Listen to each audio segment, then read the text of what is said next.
Gildersleeve. The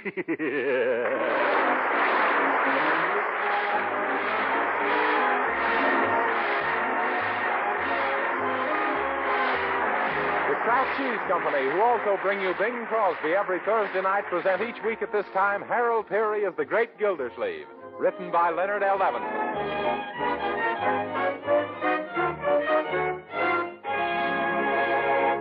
And now let's visit our friend, the Great Gildersleeve, as he prepares to have breakfast this morning with his niece and nephew, Marjorie and Leroy.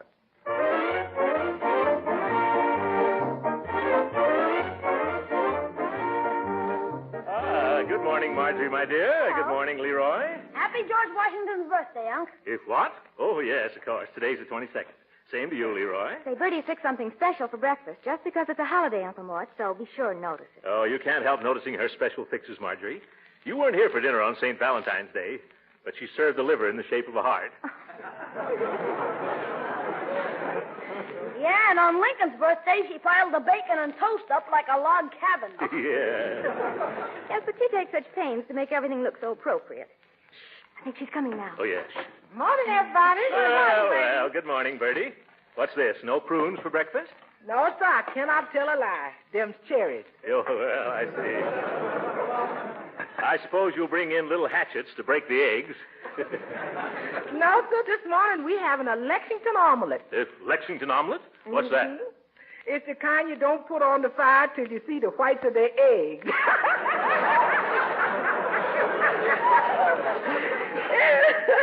It's a sort of revolutionary dish. Oh, yeah. Well, sounds very good for the Constitution. Do you get it? Yes, sir. Here's your napkin. Oh, how nice. A red napkin for Leroy, a white one for Uncle Mort, and a blue one for me. Gee, Bertie, you certainly got the spirit of 76 today. I bet you baked a cake in the shape of Mount Vernon. No, I don't seem to be able to do that, so I made a Baltimore cake. Why Baltimore, Bertie? 'Cause that's the closest I could get to Washington. Ah, doggone it, I don't see how I think all them things to you. Yeah. Well, it's too bad we aren't going to have a tea party today. You could fix a Boston cream pie for me.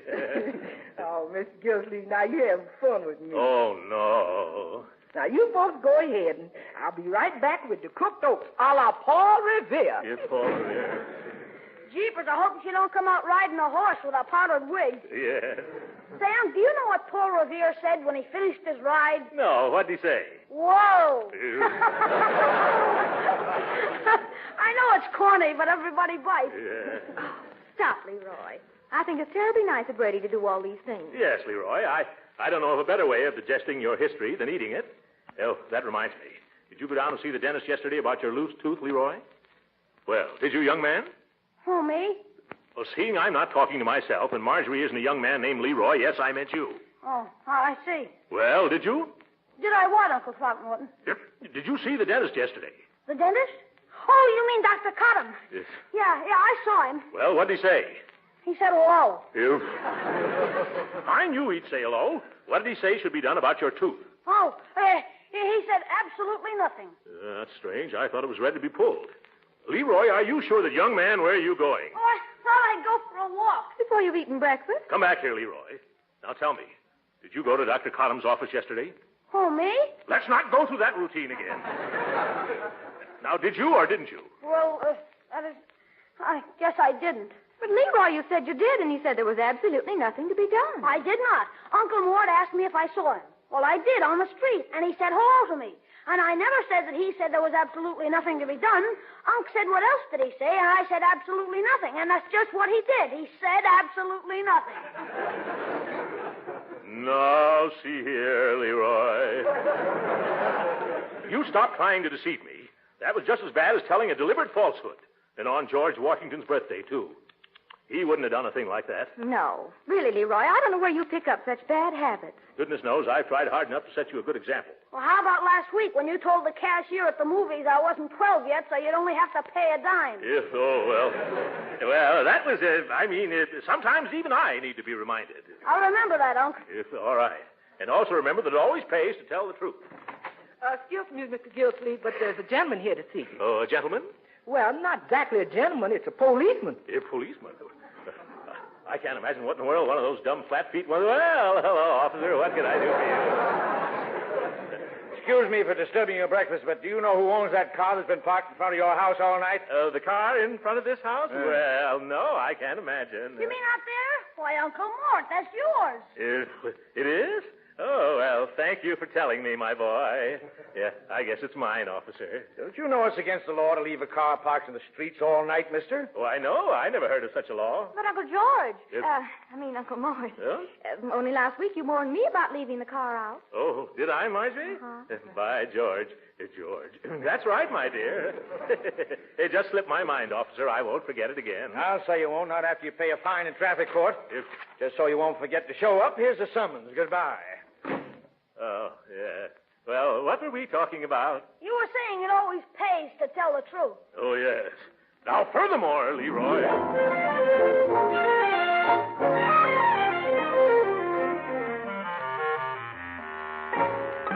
Uncle Mort, Yes, Leroy? Mr. Finch is here. Oh, yes. Come right in, Oscar. I hurried as fast as I could, Mr. Gildersleeve. Did you bring all the books? Good. Set them down right here on the desk. There we are. You know, ever since you called me, I've been wondering why you want the Forrester estate accounts brought here on Sunday. It's Judge Hooker. He runs the probate court, and I have to account to him for Leroy and Marjorie's estate. And so he likes to snap the whip every so often. Oh, yes, I've met the judge. He's quite a whippersnapper. Yes. Oscar, he found out about the estate taking over Quiggs' drugstore, and he phoned a little while ago that he's coming over to question me about it. Oh, now I see why you wanted the books. Say, how did we do during the last month? Leroy, let me handle this. How did we do, Oscar? Oh, much better. We only lost $213. Oh. Is that considered good? Oh, that's a decided improvement over the month before, when we lost $378. Oh, yeah. If this keeps up, maybe we'll get out of the red and be in the pink. Yeah, I wish we never got mixed up with that drugstore. It's getting to be such a headache, it'll soon start to break even just from the aspirin I buy there. Well, Mr. Gildersleeve, I hate to say I told you so. Yeah, well, then don't. There's a profit, you're a total loss. I never wanted to operate that cut-rate medicine market in the first place, and you know that. Say, Uncle Mort, how did we get into the pharmacy business anyhow? The estate owns the building, Leroy. We rented the store to Mr. Quiggs, but he spent more time trying to train his cat to do tricks than he did taking care of his business. Finally, the cat got so good and business got so bad that he took the cat to Hollywood for a career, and we took the drugstore for the rent. Gee, does that mean I can have all the banana splits I want? It does not, young man. You think banana splits grow on trees? I have to account to Judge Hooker for every penny. Well, I thought you were the executioner of our estate, Unc. It's executor, Leroy. An executioner is a man who kills off. Oh, that's what Judge Hooker will accuse me of doing. Now, don't you worry, Mr. Gildersleeve. The profits you made for the rest of the estate are far greater than any loss incurred at the drugstore. Yes, but that won't satisfy old Droop Snoot. Droop Snoot? Well, little pet name I have for Judge Hooker, Leroy. Skip it. Well, it's a good thing you're here, Oscar. You can explain everything to him. Oh, I don't think I'd be of any help, Mr. Gildersleeve. No, why not? Oh, the judge doesn't like me very much. So if he's coming, I'd better go. Wait a minute. What's wrong between you and Judge Hooker? Well, when he ran for re-election last time, it just so happened that I was president of the Get the Hook for Hooker Club. Well, goodbye.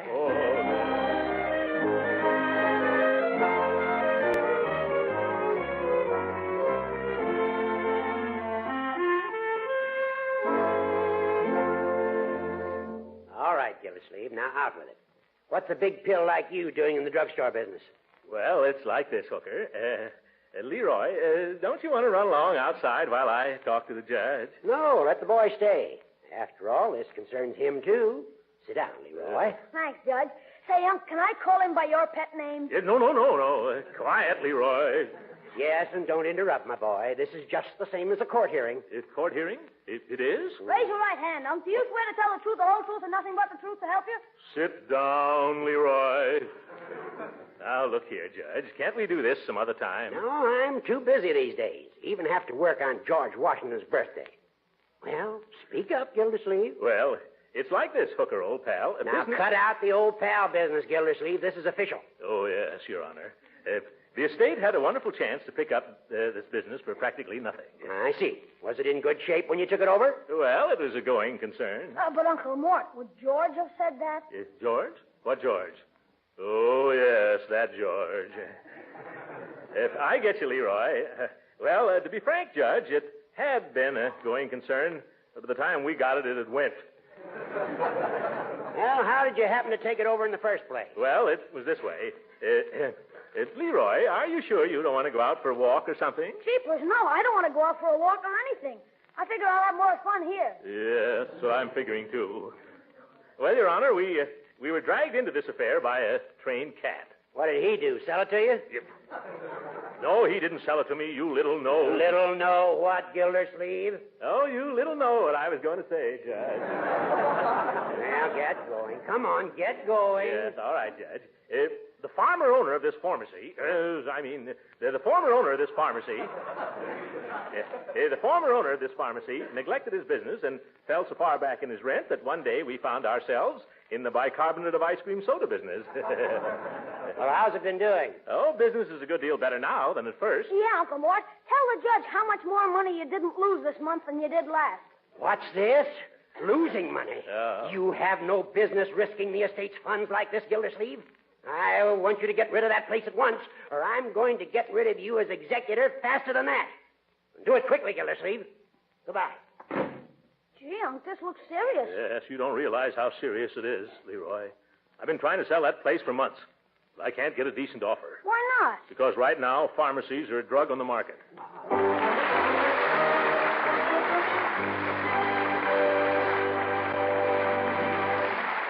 We'll hear from the great Gildersleeve again in just a moment. Meantime, I think you'll all agree it's always mighty helpful to have a good reputation. Well, that's certainly true of Parquet margarine, the delicious margarine made by Kraft. Lots of people first tried Parquet margarine because it's made by Kraft. And just about everybody knows Kraft's reputation for wholesome, fine-tasting foods. You see, people figure that since Miracle Whip and the other Kraft products are outstandingly good, Parquet margarine must be mighty good, too. But what makes people keep right on using Parquet margarine is its delicious, appetizing flavor that makes it taste so good, spread on bread or toast or rolls. Yes, and that goes for cooking, too. Parquet margarine is a real flavor shortening for baking. And you'll like it for pan frying because it doesn't spatter or stick to the pan. And remember, Parquet margarine is a wholesome, nourishing energy food. And besides that, every pound of Parquet contains 9,000 units of vitamin A. So why not find out how good margarine can be by trying delicious Parquet margarine tomorrow? Remember, ask for Parquet, P-A-R-K-A-Y. Parquet, made by Kraft.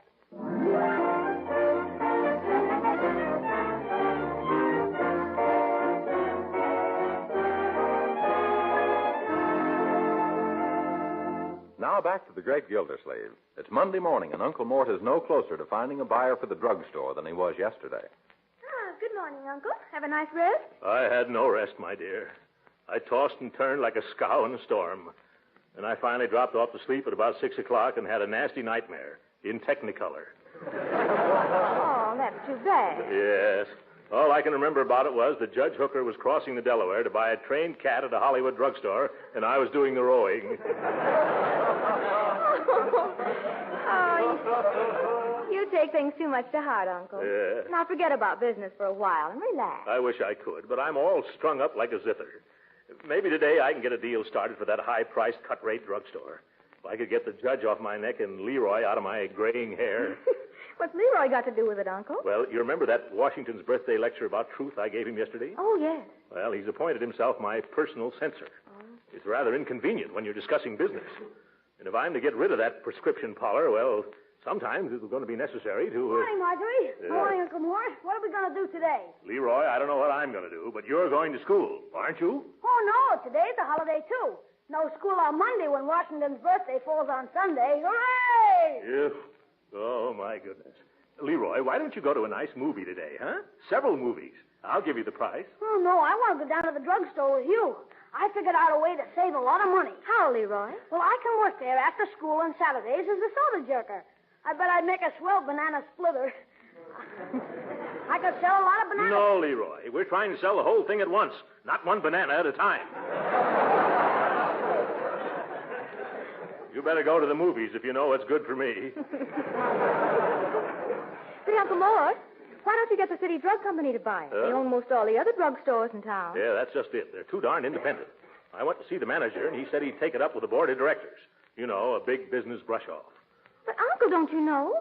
The City Drug Company is owned by the Summerfield Investment Corporation, and that's controlled by Mrs. Salisbury Twitchell. Twitchell?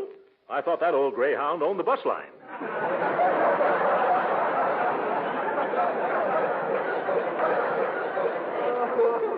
She does.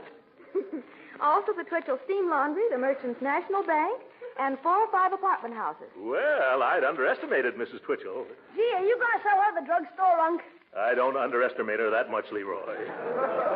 But somebody sold her all those other things. Yeah. Yes, they did, Uncle. Oh, I know.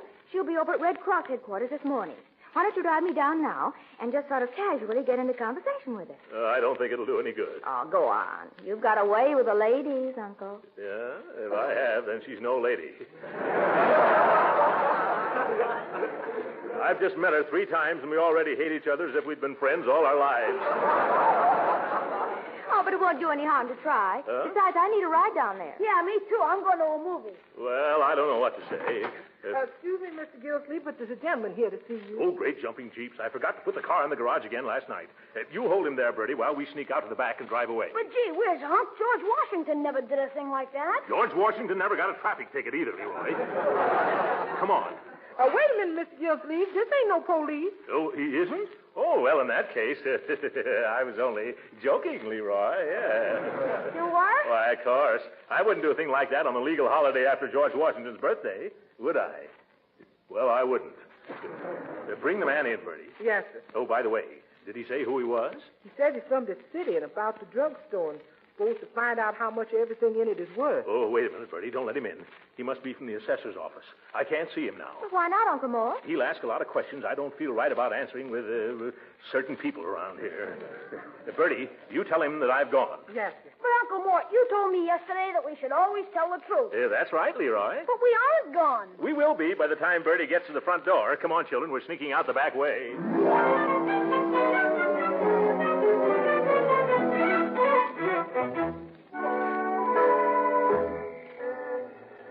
Let's take a look at you before we go in to meet Mrs. Twitchell, Uncle Mort. Now, don't be nervous. I'm not a bit nervous, Marjorie. Maybe I'd better throw away my cigar. Now, what did I do with that cigar? You threw it away. What? Oh, yes.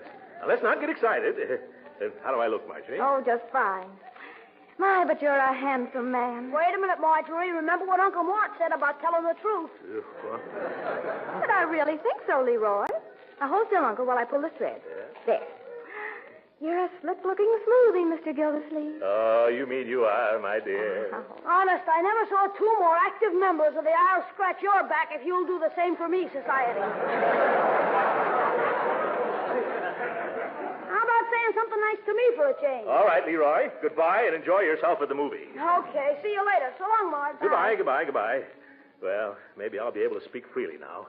Ever since I talked against fibs and little white lies, Leroy has been an impediment in my speech. Well, let's go in now. And remember, just sort of get into conversation with her casually and bring the subject of drugstores up in a very offhand manner. Offhand, all right. They say it's lucky that we're meeting her here in the Red Cross Center in case I have any trouble with the old battle axe. Oh, don't think of it. Come on in now. Yeah, all right. Keep your fingers crossed, TP. Oh, hello, Edie. Hi, Henrietta. Oh, I'll be right hello. there to help you, Ruth. Oh, Mrs. Twitchell. Oh, it's so nice seeing you again. Oh, how do, my dear?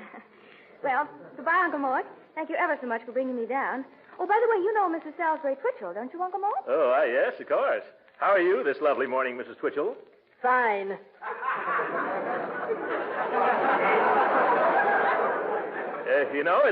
It's a mighty curious thing, Mrs. Twitchell, but I just discovered that we're business rivals. I suppose you're talking about my laundry. What are you doing? Taking in washing? No, nothing like that. Just a drugstore. Oh, drugstore. Oh, yes, you know, a place where they sell postage stamps, sandwiches, and once in a while a bottle of fly spray. I am aware of drugstores, Mr. Gildersleeve. I just don't happen to remember that I own any. Well, think of that, Marjorie. Mrs. Twitchell has so many drugstores, she doesn't know she owns any. Well, I think my uncle meant the city drug chain, Mrs. Twitchell. Oh, yes, that, I see. Well, you... Excuse me, Uncle Mort. Can I see you a second? You forgot to give me the dough for the show. Oh. Yeah, well, just as soon as I'm finished, Leroy. As I was saying, Mrs. Twitchell, we have acquired the ownership of Quigg's Drugstore. And while it's not what you might call real competition at present, we're considering branching out, and we may soon give you a run for your money. Indeed. Yes. We've got plans to put a drugstore on every corner downtown. Unc, remember George Washington? George Washington? Yes. We're going to call them the George Washington drugstores. Oh, Uncle. Yes. However, Mrs. Twitchell, we might consider selling out, since we have so many other interests. That is a very good idea, Mr. Gildersleeve. Oh, do you think so? Yes, indeed. I had so many other interests myself. I sold all my drugstores to a New York chain last month. Goodbye. Oh, this is one of my bad days.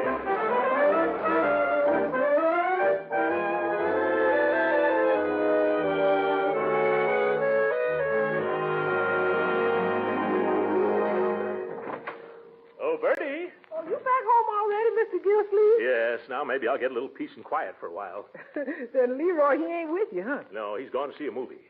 I always enjoy the movie show Leroy sees. I can rest so nicely while he's there.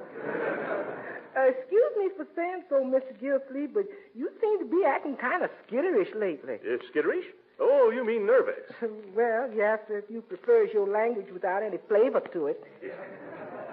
I suppose I have been a bit jumpy. Leroy has been trying to make another George Washington out of me, and I've been telling the truth until I'm red, white, and blue in the face. Well, what you need is a little rest. Yeah, that's right. And thank goodness you got rid of that tax assessor. Oh, but Mr. Gildersleeve... Can you imagine what a tax bill I'd have with Leroy around to gum up the works? Shh, Mr. Gildersleeve. Why should I shh, Mr. Gildersleeve? There's nothing to hear me here, is there? Yes, that supper man. He's right in the living room. Who? I couldn't get rid of him. Oh, sometimes I'd like to be a hermit if I could find a nice warm cave. All right, Bertie, it isn't your fault. Well, I didn't know anybody was waiting for me. How do you do, sir? Mr. Gildersleeve? Yeah, that's me. My name is Showers, Mr. Gildersleeve. I'm from the city. Oh, yes, the maid told me. You want to get a valuation on that drugstore we own. That's right. I've been down there several times and never could catch you in, so I came out here. Hope you don't mind. Oh, not at all. Pay your taxes and help smash the X's. That's my slogan. Suppose we go down to the drugstore now so you can get a small idea of what to assess us. Have you got a car? Oh, yes, but I'm saving rubber, so I left it home. You think that's a good idea? Oh, splendid idea. In fact, I like it so much, I'm going to leave mine home, too. Come on, we'll walk.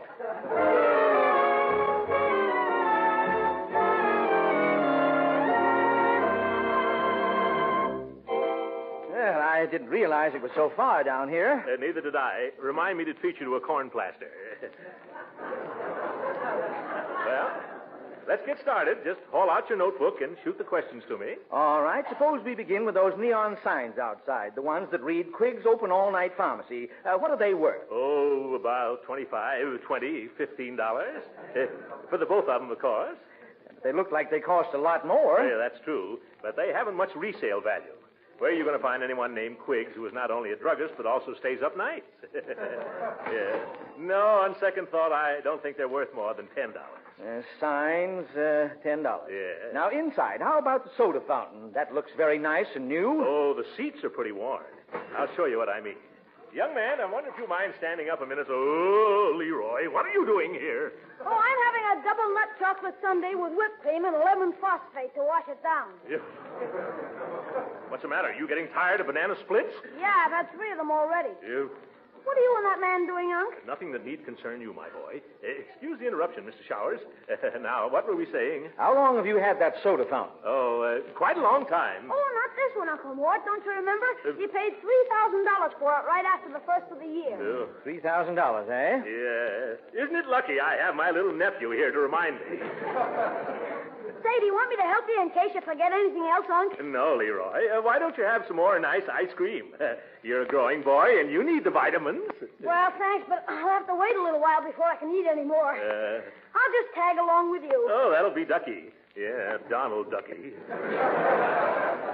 Now, what is your next question, Mr. Showers? How about these other fixtures? The cigar counter, the perfume displays, and these glass cabinets. Oh, well, to tell the truth, they're new, too. Yes, to tell the truth. The bill for them came to $4,400. Well, that takes care of the fixtures. How about the merchandise? Have you got an inventory? What's an inventory, Unc? Something you invent? Leroy, please, I have enough headaches as it is. An inventory is a list of all the things a drugstore has that are just as good as the things folks come in for that you're out of. Yes, I suppose you took one last month. I suppose we did. I'll have to ask the cashier. Oh, Miss Capstaff? Yes? Oh, hello, Mr. Gildersleeve, your little nephew was just in here looking for you. Did you see him? Oh, of course you must have seen him, because here he is right beside you. Hello, Leroy. Miss Capstaff, would you please bring out the drug inventory we made last month? Yeah, and don't forget the one for cigars and candy and hardware and paint and powder, Unc. Oh, yes, I was forgetting them, wasn't I? Bring them all here, Miss Capstaff. All righty. I'll be right back. I know exactly where they are, either in the safe or filed away or behind the prescription counter. While we're waiting, don't forget to tell the man about the big refrigerator we have downstairs and that new dishwasher in the kitchen. Yeah, keep it up, Leroy, and you're going to be the new dishwasher in the kitchen.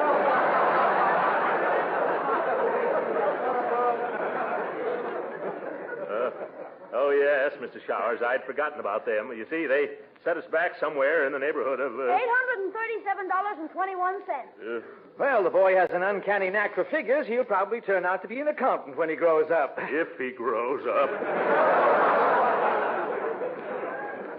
Oh, well, here comes Miss Capstack, back with the inventories. Oh, here we are, Mr. Gildersleeve. I also found a list of all the merchandise we bought since the inventory was taken. Do you want that, too? Oh, yes, you might as well. Here you are, Mr. Showers. Is there anything else you'd like to know? There's a matter of goodwill and outstanding accounts. Oh, gee, we got a lot of goodwill on account of we got so many outstanding accounts. Leroy, that'll be all. Not another word out of you, or... I won't say anything, Unc. I should judge that goodwill was worth about $1,500. $2,000. And our accounts receivable. Oh, I was talking to Mr. Finch, the bookkeeper, about them only yesterday, and he says that they amount to around 1,000, and he thinks that if you... Thank you, Miss Capstaff. That'll be all. Oh, are you sure there's nothing else? No, Miss Capstaff, you've done enough. Oh, thank you.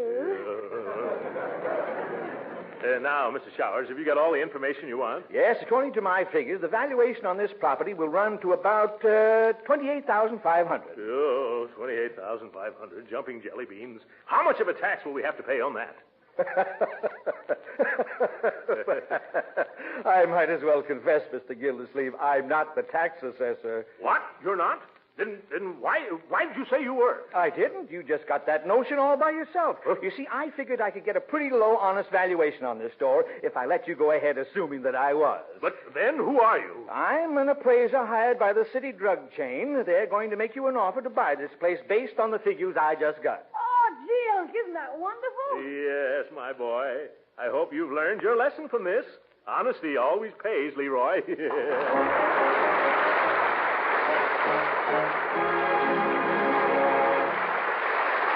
The great Gildersleeve will be with us again in a few minutes. But right now, let me remind you, mothers and housewives, that these days call for energy.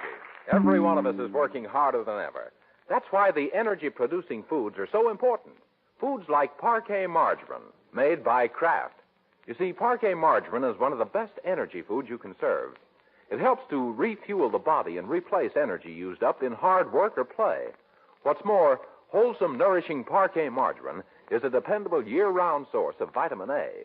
Yes, every pound of Parquet contains 9,000 units of this important vitamin. Now, of course, food value is mighty important, but flavor is important, too. Well, Parquet margarine is outstanding on both scores. Yes, whether you use Parquet margarine as a spread for bread, a flavor shortening for baking, or for pan frying, you'll find it has a luscious, tempting flavor your family's sure to like. Best of all, Parquet margarine is economical. It can save you money every day. So why not try it? Kraft's delicious economical margarine called Parquet. P-A-R-K.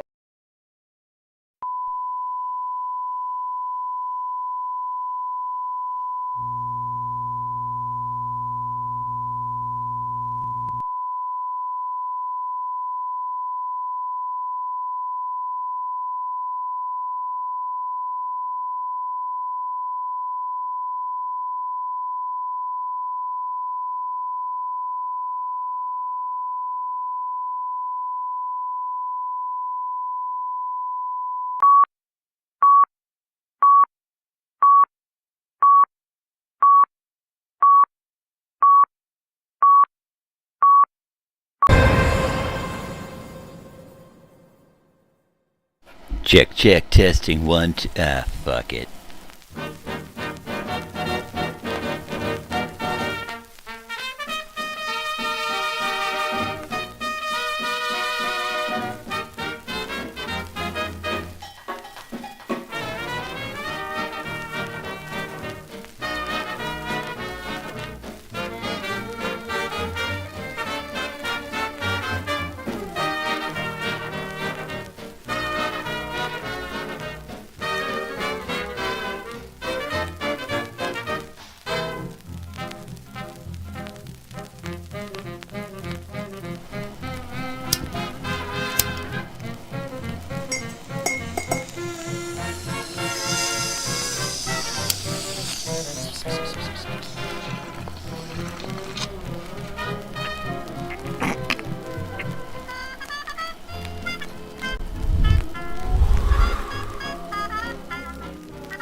Hey there, everyone. What's going down, people? All I have to say this morning is ow. My neck is so fucked up. I think it was Monday when we went to go move that treadmill. I didn't do much, but I apparently did enough. Yesterday I'm like, what did I do? What did I do? My daughter's like, was it the treadmill? Oh, yeah. I hope she doesn't feel guilty about it, but it is what it is. It's my back. Good morning, Joey. How you doing today? How you doing? What's going on, buddy? I'm just doing coffee and bong hits this morning. In case you're interested if something is new. There's nothing new going on. Same old, same old. Boy.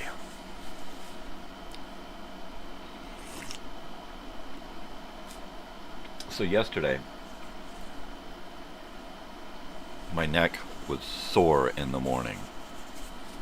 By mid-afternoon, I was dying. I had to go lay down. I talked my wife into go watching. I'll bet you're tired. I talked my wife into watching a Miss Fisher mystery, and I was like, let's go watch it in bed so I can put my head into my neck into the pillows and kind of relax. And I don't think I was 20 minutes into the show and I was passed out. And unfortunately, I left my phone in the living room, so when the alarm went off, my wife turned it off, but she didn't come wake me up. So I slept until 8. Almost 8. Got up starving. Nothing to eat. So I talked my daughter into going to the store with me. Of course, she didn't want to go in. She's always doing that, can I just stay in the car routine. And of course, she cranks up the stereo, and that's, she's a kid. That's what they do. I'm like, yeah, sure, whatever. No problem. I was probably in the store for 20 minutes, shuffling from one end of the store to the other, and I only came out with like 6 items, right? Yeah, it was. My neck is just in really bad shape right now. It's horrible. But anyway, it is June 11th. It is a Wednesday. It's Old Time Radio Wednesday here on the Crazy Old Weird Bearded Guy channel. I am Michael, your host. I will be doing this until 7 o'clock, and then I will be probably eating some breakfast and, oh my God, shooting myself. This pain is incredible. Oh, I can feel my vertebrae going and I couldn't stay in bed any longer. Even if I wanted to, I couldn't stay in bed any longer this morning because it hurts so much. I just need to get away from it. And laying in bed in one spot, that doesn't work. Just in one position. Boy. And when I passed out yesterday, I passed out sitting straight up in bed with pillows and whatnot.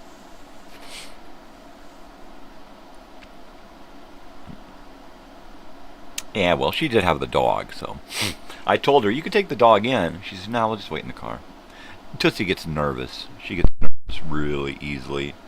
So if she hadn't had the dog, I think, if we're talking about the same trip to Walmart, if she hadn't had the dog, I'm sure she would have gone in with you, unless she felt she wasn't presentable. She doesn't like to go to Walmart dressed like average Walmart shoppers, wearing a G-string over a pair of sweatpants and letting your saggy baggies hang out or whatever. She doesn't go to Walmart dressed in pajamas and flip-flops. Mainly because I'm always harping on the girls about getting dressed when you go out. You never know what's going to happen. You don't want to go out in a pair of, short shorts and a tank top and a pair of flip-flops to Walmart. I'm just going to Walmart. Well, what if something happens between here and Walmart? Is that what you want to be wearing during whatever ordeal may occur, right? If we ever leave the house and go out of town, they know now, because I harp on them all the time about it, to bring a sweater or a jacket. It's 90 degrees outside. Okay. What if something happens and we're out at 2 in the morning and you're freezing, right? What if we go somewhere and there's an air conditioner and you're sitting in there freezing, right? You got to think ahead. You got to think ahead. That's why I require my van to have certain items in it all the time. My van. We dropped it off at the shop yesterday.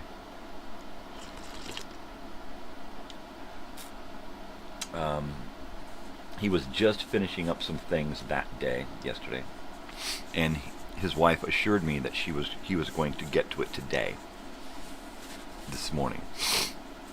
So I'm hoping, against all hope, that at some point today I'm going to get a phone call from the mechanic saying, okay, we did the engine light thing and we've got a code and we're going to start there. And I'll be like, dude, I'll be right down with some money because I want it done.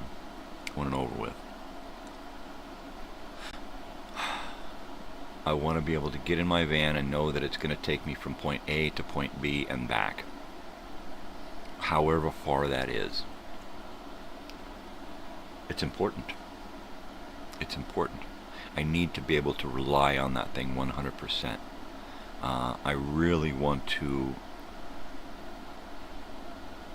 get it to my daughter, right? Speaking of my daughter, let me make a note of this.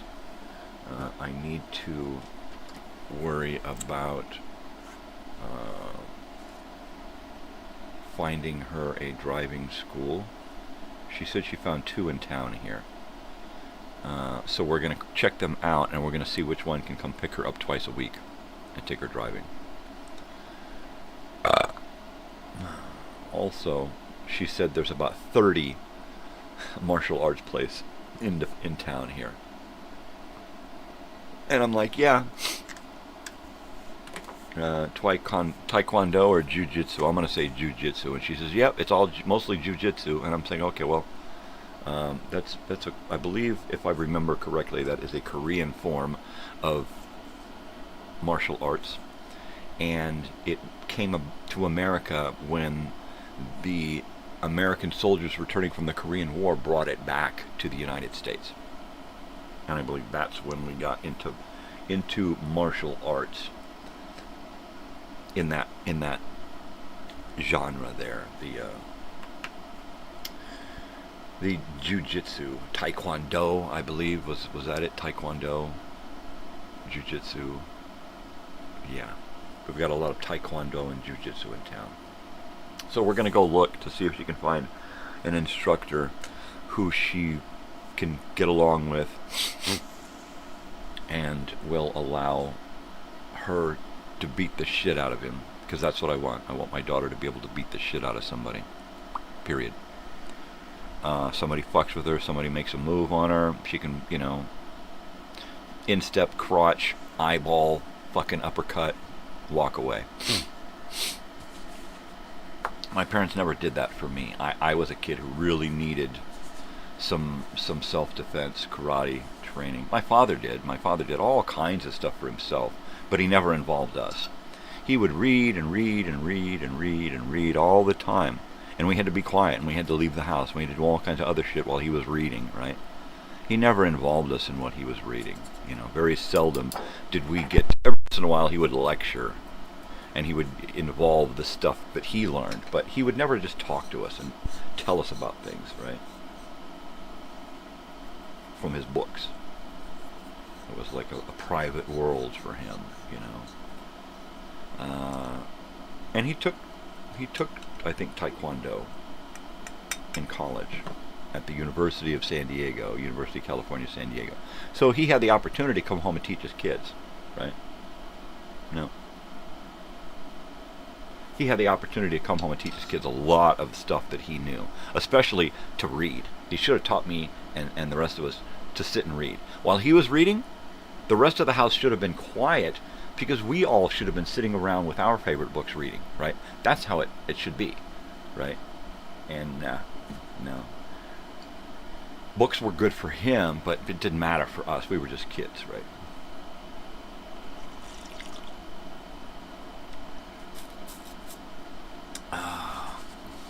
So, Old Time Radio Wednesday. It is, what have we got? Oh, today's album of the day is Freddie Fender, Before the Next Teardrop Falls. This is one of my favorite albums. If I'm putting on records, this is one that my wife says, "Oh, put that one on." I love my Rancho Grande, one of my favorite songs. Wasted Days and Wasted Nights. You know what's great is when I go out to see Big Sandy and the Fly Right Boys, Big Sandy and his Fly Right Trio. When I go out to see Big Sandy, I can always count on him singing some Freddie Fender and really knocking it out of the park.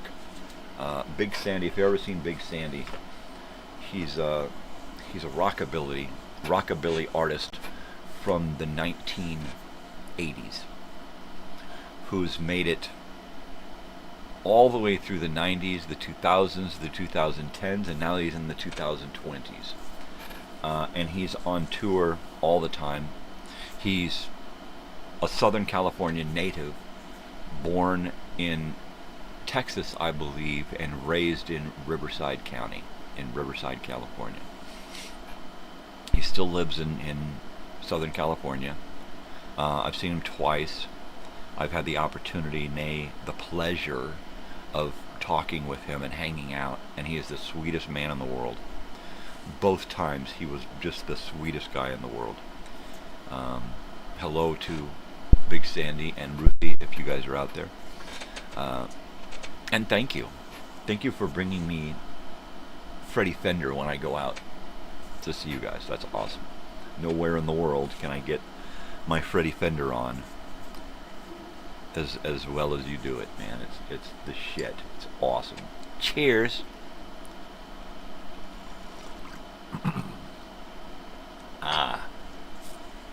We listened to on the pre-show, we were listening to another great episode of the Great Gildersleeves.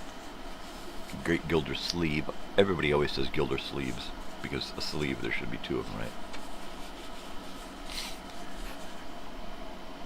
I love it with a Leroy heavy episode. Leroy is his nephew, and just a wonderful, wonderful show. Just funny, fun, cute.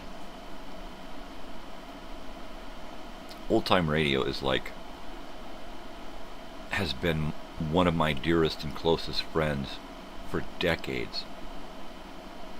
When I was a little kid, we used to listen to Old Time Radio in our tent up in the Ortega Mountains.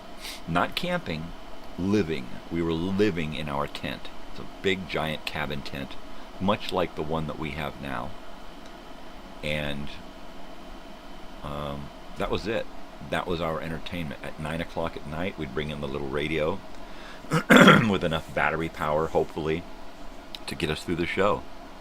And at 9 o'clock on KNX 1070 radio, AM, was the CBS Radio Mystery Theater. And it was an hour-long program. The show was about 40, 45, 40, 50 minutes, and then the commercials. So it was a good show. It was a good program. Quite often, everybody else would be asleep before it was over, and I would be straining my ears and trying to stay awake to get to the end, but hoping I'd fall asleep, because once the radio show was over, the radio was off and the tent was quiet, and it was me and my insomnia, right? You don't know what it's like to have, maybe you do, to have insomnia and live with your family in a tent and never be able to sleep right because there are too many things keeping you awake. You got snoring, you got moving, you got the sound of the tent, the sound of the outside world because you're in a fucking tent, right? The sound of your stomach because you're starving.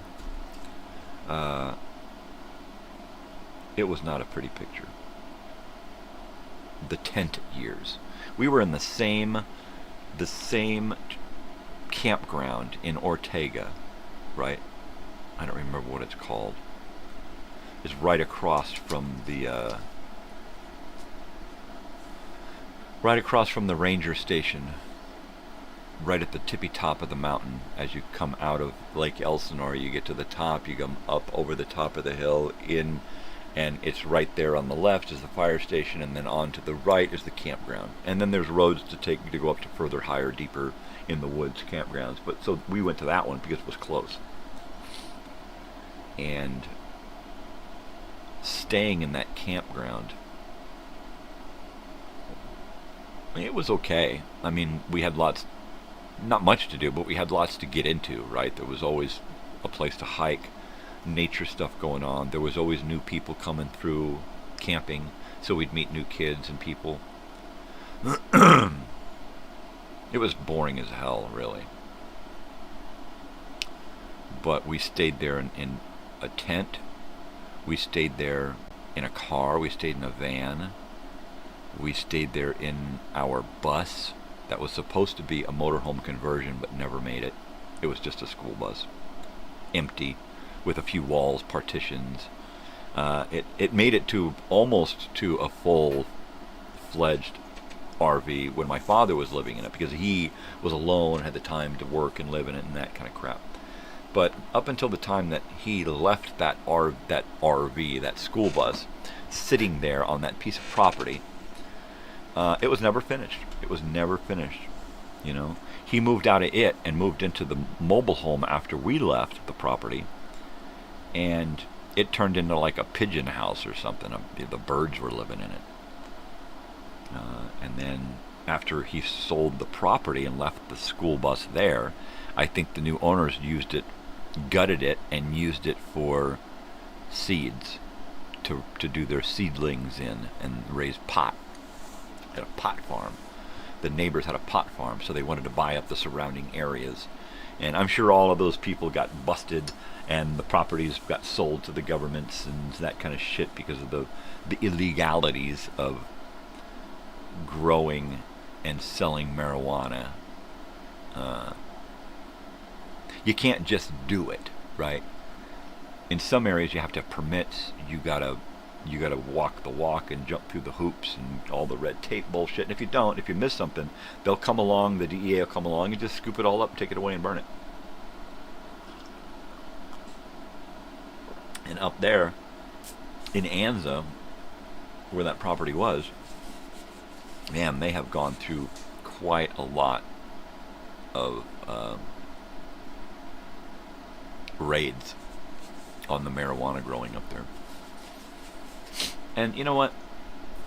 We finally got it legal. Play by the book so we don't go backwards. I mean, we don't need a fucking prohibition, right, on marijuana, which we've had for 100 years. We don't need that anymore. It's pointless. Let people fucking decide for themselves. If you're gonna sell them cigarettes and alcohol, what the fuck? You know? None of those things are any better than marijuana. So what the fuck? You know? They're more addictive, alcohol and tobacco. Right? I don't know. I'm not going to preach about it because to each his own. That's all I say. You know, do whatever the hell you want. You don't have to smoke marijuana or drink alcohol or smoke cigarettes or do any of that kind of crap. Because you're probably going to be on some kind of prescription medication that's going to prohibit it. Some prescription medication that's going to give you 20 fucking side effects. You'll wish you were smoking pot instead. Telling you. I am telling you. These days life will fucking kill you. Just living, just eating, breathing. It's all a slow fucking death. It's all gonna get you. It's all gonna get you. I cleaned the bong this morning so I could have some righteous bong hits. Ow. Because my neck is just, fuck, it's like, I'm like, do I got tetanus or something? Because it's just so stiff and I can't move the way I used to. I mean, my pain is horrible all the time, but it's not this tight, right? Usually I can look off, my nose can be right here or further back. on both sides, and I just can't. It's just not working. I just cannot. I can't get my shoulders to relax. I can't get my neck to relax. It goes all the way up into my head. You can feel it's just super tight, right? And I need to just relax. Hey man, good night, Joey. Have a great day sleeping and a great night at work. Call me, we'll do lunch. It's funny, the other day I was half asleep, peace, and I was thinking, when's Joey gonna be here? He said he was gonna stop by, you know, and it was like a dream state, and it was like I was convinced in that dream state that you were just living down the road and you were gonna be over and we were gonna do something, and it was like, it was weird, but that's the way I am. I see the world differently, you know. You know what I mean. You see the world differently too. You know, we're two of a kind here. Totally. All right, peace. Good night. Take it easy, brother. Peace and love. Peace and love, brother. I finished the video Time Machine, and it is up and loaded and ready to view on Friday at 5.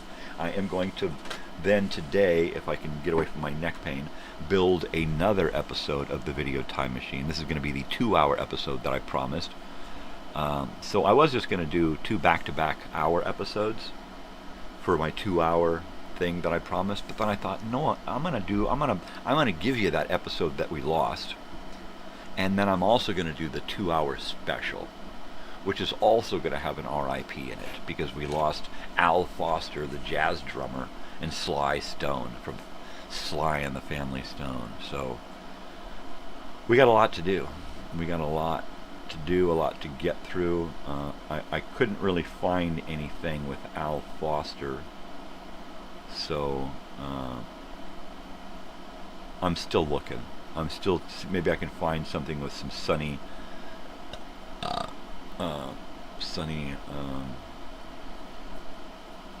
oh shit, the jazz guy.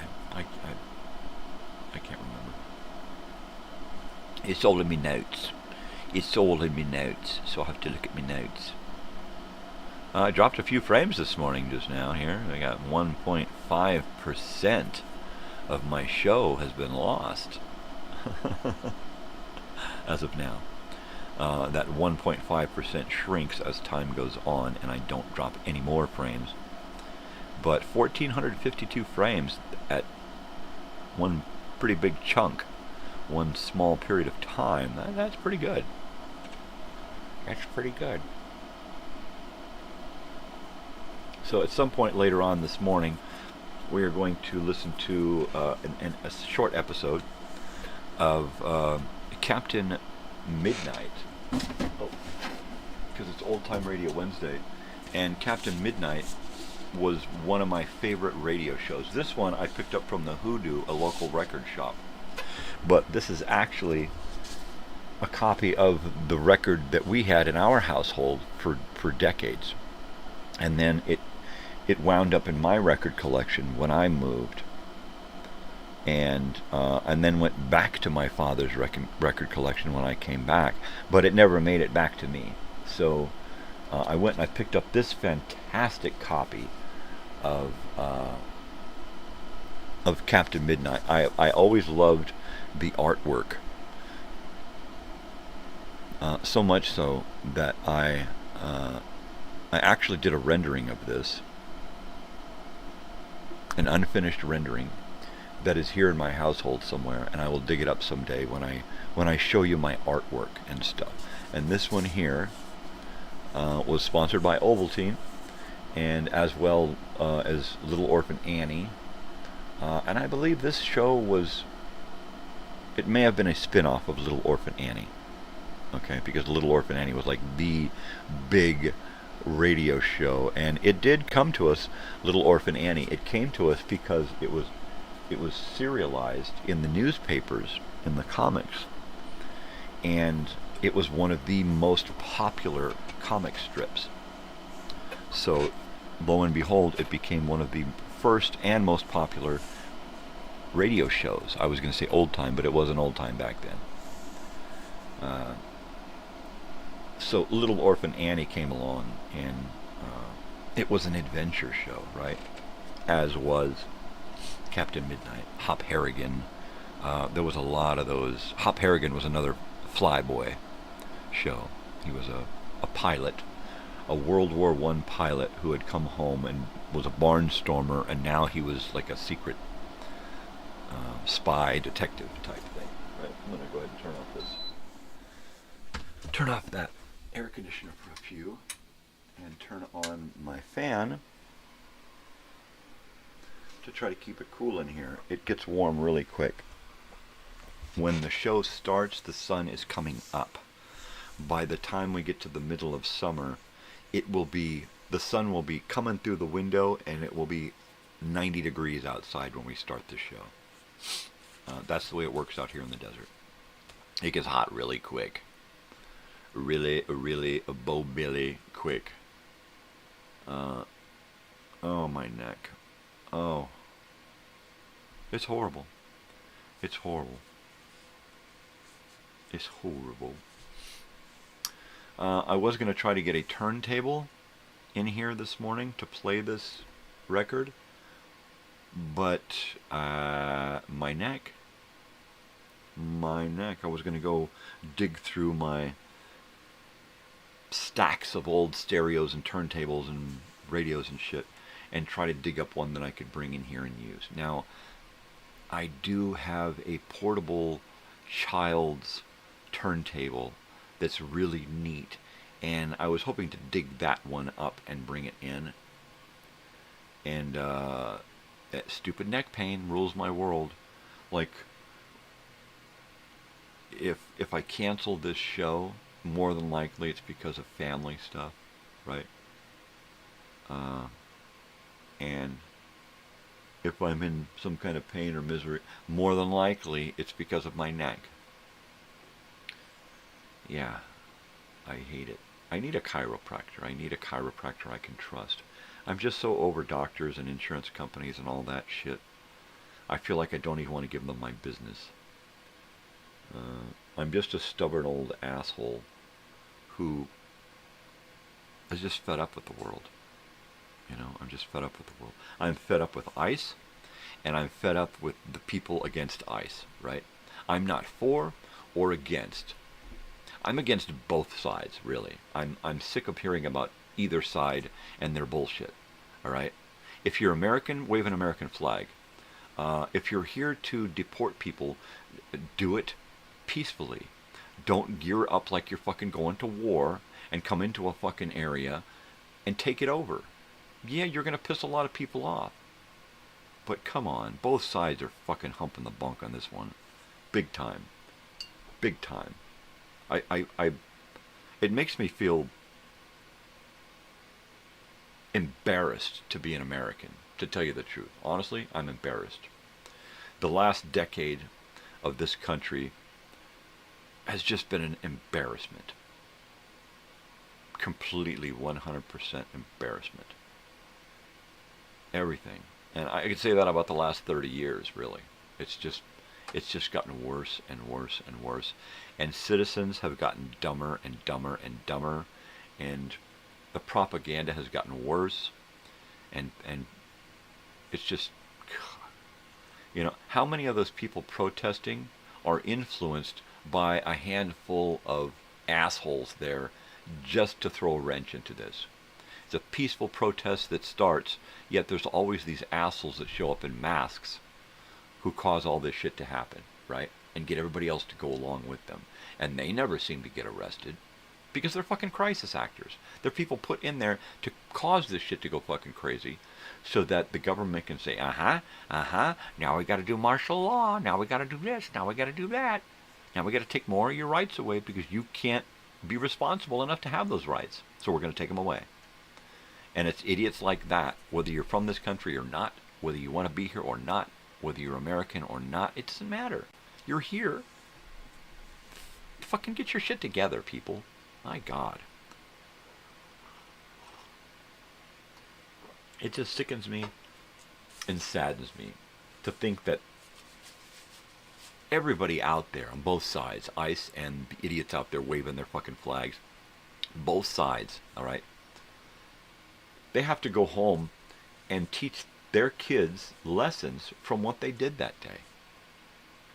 How do you explain to your kid how you went out there and you beat up people from your own country, right? People in your own people right here, citizens or not, right? How do you explain to your kids how you just go out there and indiscriminately beat people up, right? And then how do you go out there and explain to your kids how you went to protest peacefully, and then that riot occurred and all the violence and the destruction? How do you explain that to your kids? And then what do your kids learn from that? What lesson do they take away? Are they going to be violent assholes? Probably. From either side. It saddens and sickens me. Right? What do you do? What the fuck do you do? This is America, I guess, you know. You just do whatever the fuck you want and fuck everybody else. Because that seems to be the norm. You know. All for one and one for fuck you. Well, fuck, you know. I mean, and they're American citizens. They're protesting ICE, but they're waving the American flag. Right? And if you're not legally here in this country, you shouldn't be at a protest there. And if you are going to protest here in the United States, maybe you should wave both flags, right?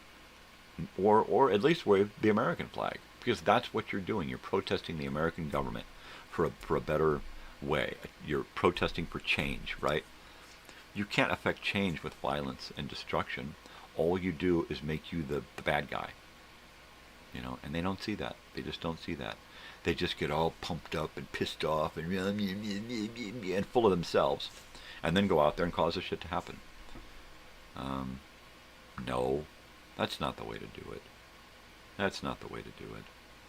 You make the bad guys the bad guy, right? You don't turn the good guys into the bad guy. And that's the way they do it. They're going to play it in the media like the protest is full of fucking idiots and assholes. And from what I can see, they ain't lying. That's what I see out there. I see, when I look at those protests, I see idiots and assholes and idiots.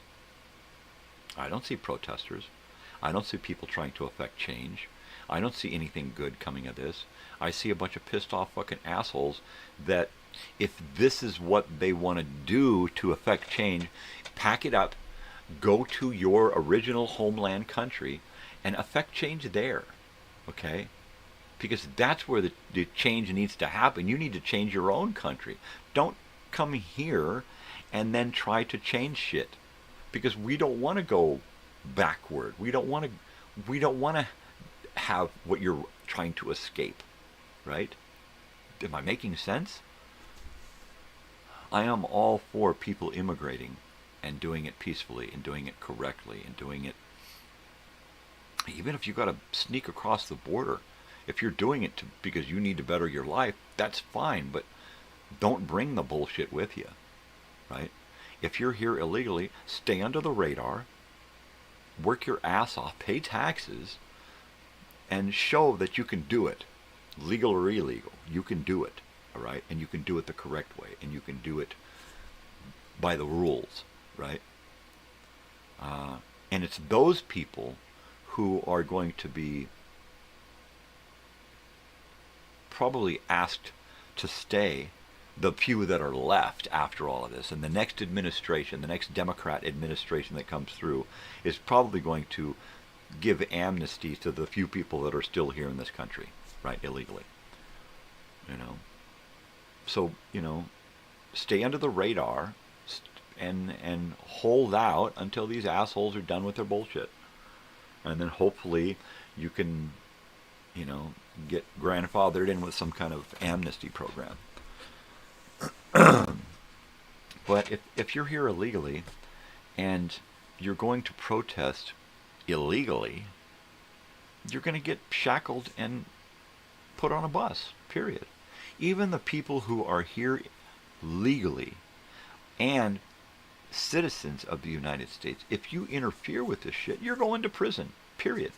You don't interfere with federal jurisdiction bullshit. As much as you hate it, you cannot interfere with it. That's just the law. That's the rules. They have the power. They can just fucking Guantanamo your ass and throw away the key and you're done. They can do that. They have the power to do that. And if you don't see that, well, you're fucking ignorant. You're stupid. And it's obviously you're ignorant and stupid because you're out there fucking doing this shit. You know? Get your act together. You make a line, you sit down, you hold your sign, you peacefully protest. You make them be the violent ones and drag you away. If you want to stop something, you sit down. You don't go roll over a car and build a barricade and burn it. You don't do that. You use yourselves, you use your bodies. Everybody holds hands, locks arms, and makes a human chain, and you sit the fuck down. And then you have a line of people behind them, and you create a human wall. Right? Let the bad guys be the bad guys. Let them look like the bad guys. Let them have to rethink their process. Right? Don't play the game their way. That's what all of this, you know, and then you get the few assholes in there that start the shit. Fake.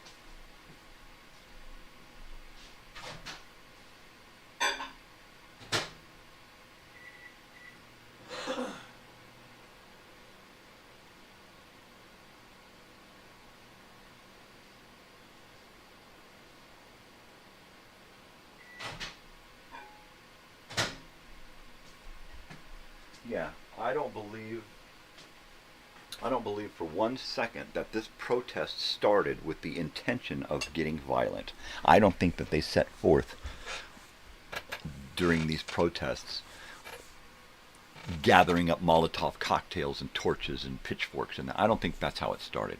I think that a lot of people went there to peacefully protest, and a few assholes showed up and rallied together the most, you know, violent of the protesters and said, "We gotta do something, man."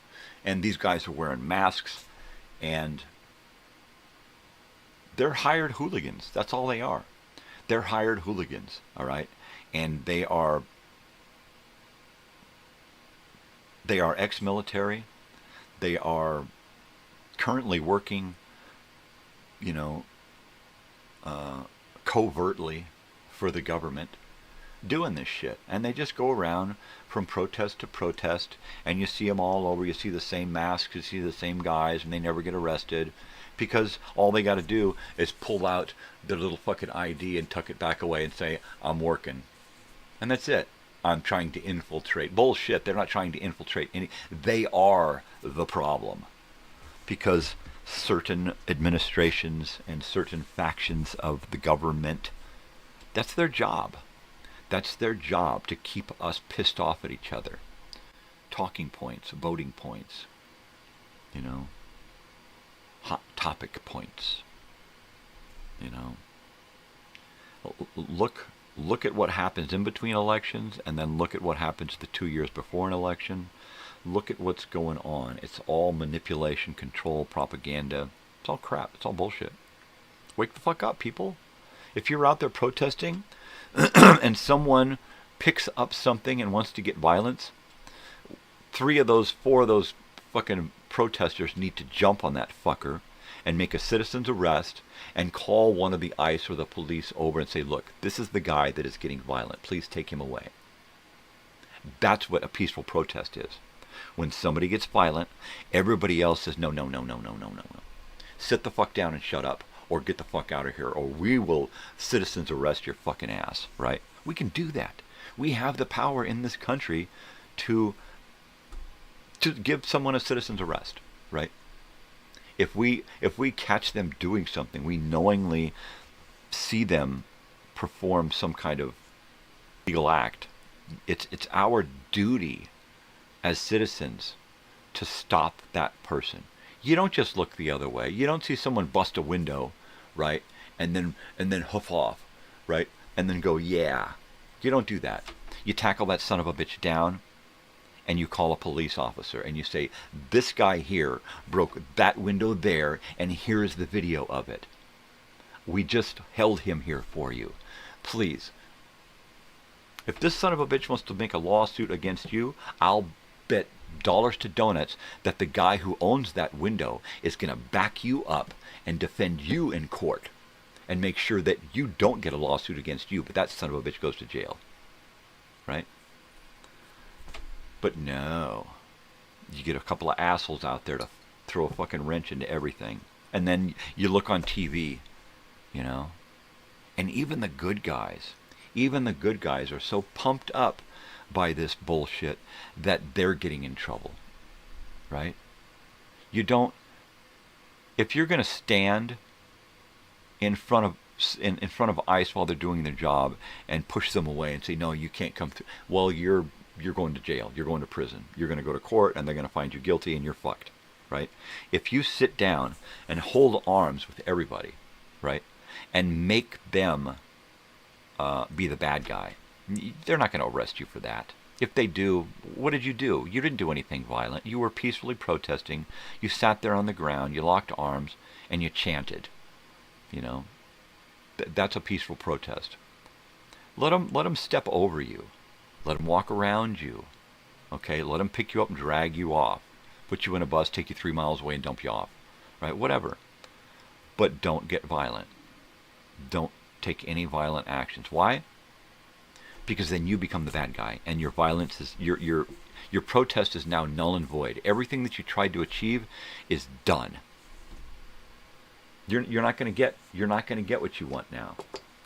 You're not, because you blew it. You got violent. Idiots. You know, back in my day, a peaceful protest meant you peacefully fucking protested. All protesting should be peaceful.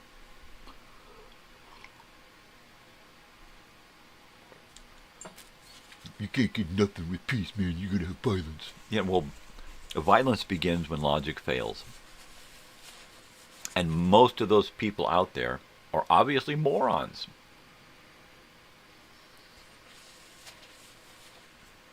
Do you really think that you can get away with something like that?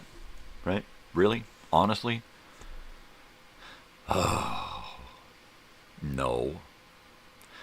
Think about it. How many cameras are out there in the world right now? Just regular static stationary cameras that just look off into something all day and all night, and all they do is pick up a live feed. Right? Not to mention the thousands of idiots out there during the protest who are live streaming, recording, making memes and little short videos and reels and shit and posting those.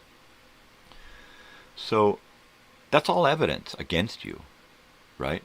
How many of those devices have you been captured on? Lord. People think they can get away with stuff nowadays? They're stupid. They're just fucking stupid. You can't get away with shit. It's just, you got to be out in the middle of bumfucked Egypt, out in the middle of nowhere, and you're probably still going to be caught on somebody's Ring camera a half a mile away. Digitally enhance that shit. We'll catch the fucker. It used to be science fiction. Now it's science fact. Just the other day I was talking about high-speed pursuits and how stupid they were at this point, because you don't need to pursue anymore. You don't. You know, I told my wife, all they got to do is take the stuff that's in our phones that can track us with our phones. You put that in a little fucking thing and you shoot it at a car. It sticks into a car with a little dart or whatever. And that's it, a magnet, right? And you pull back, the helicopters pull back, and you sit and you watch to where that fucker goes, right? That's it. That's all you got to do. You know? And if the son of a bitch doesn't know about it, and doesn't pull over when you guys are gone and stick it onto another car and keep going, well, then you're probably going to get the guy. You know? My idea was to put something on the car that would not only track it, but it would affect the computer of the car in such a way that it would slow it down, so that eventually the car is not running right. You fuck with the timing, you do whatever. If you can access the computer of a car, you can tell it what the fuck to do. Stop working. Period. Right? So eventually it's going to come to that. And the other day I saw a little thing on TV about exactly that. A little node, and it gets fired out the front of a police car. The little thing opens up, and one of these little nodes shoots out at a car out of a little cannon, and it sticks. It's got sticky stuff on the outside, and it sticks to the back of the car. No damage. You can't get sued for damaging your car. Well, I wasn't the bad guy, and they fucked up my car. So I saw that, and I'm like, we're on our way. There we go. The end of fucking police chases. Thankfully. Well, the beginning of the end. It's going to take another 10 or 20 years to implement all of that technology into police pursuits. But I'm all for it. If you can get the bad guy and stop him without any shit going on, that's great. You know, you don't have to use the pit maneuver anymore.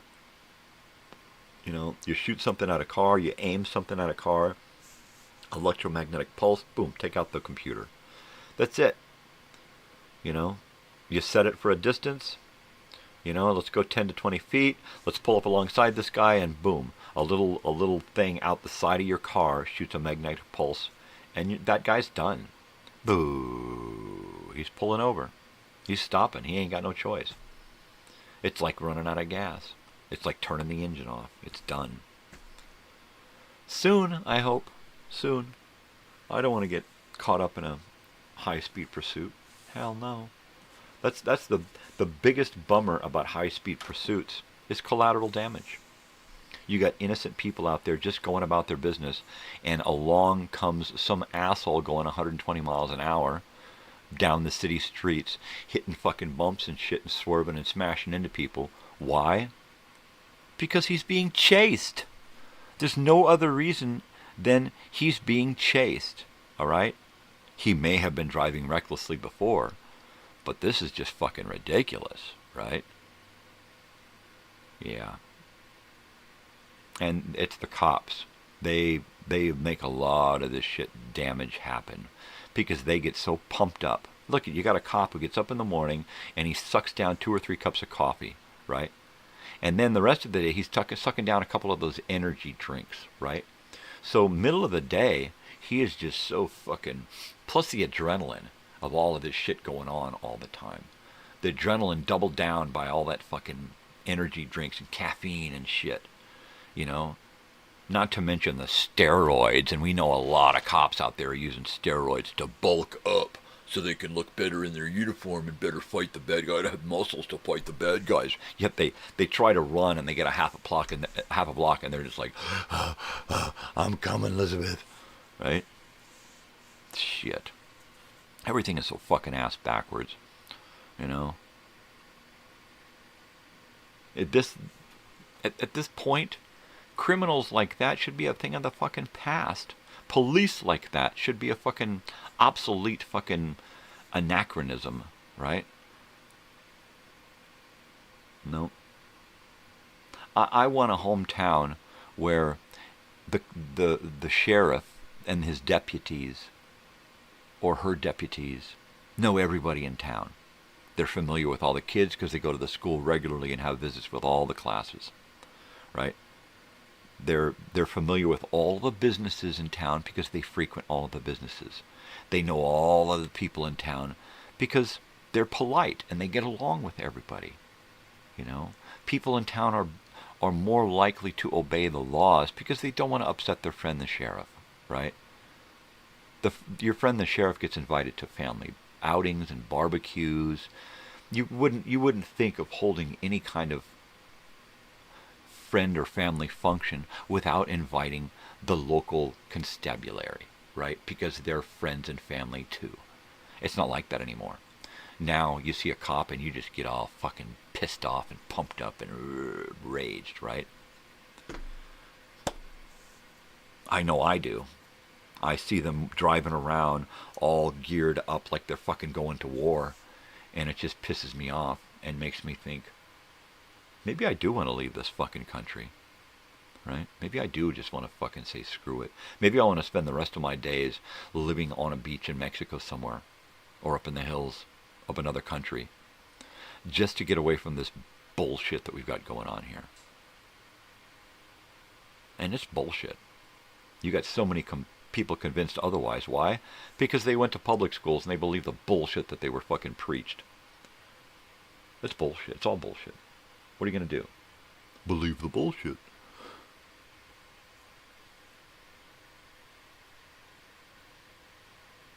I know, there's always that thing. People are always using that phrase, wake up, right? But it's true. People need to wake the fuck up. Wake up to what's going on around you. Wake up to the reality of what's happening in this world. Not what you're being told, not what you're being shown, but the truth of it. Look past the bullshit. Read between the fucking lines, people. You know?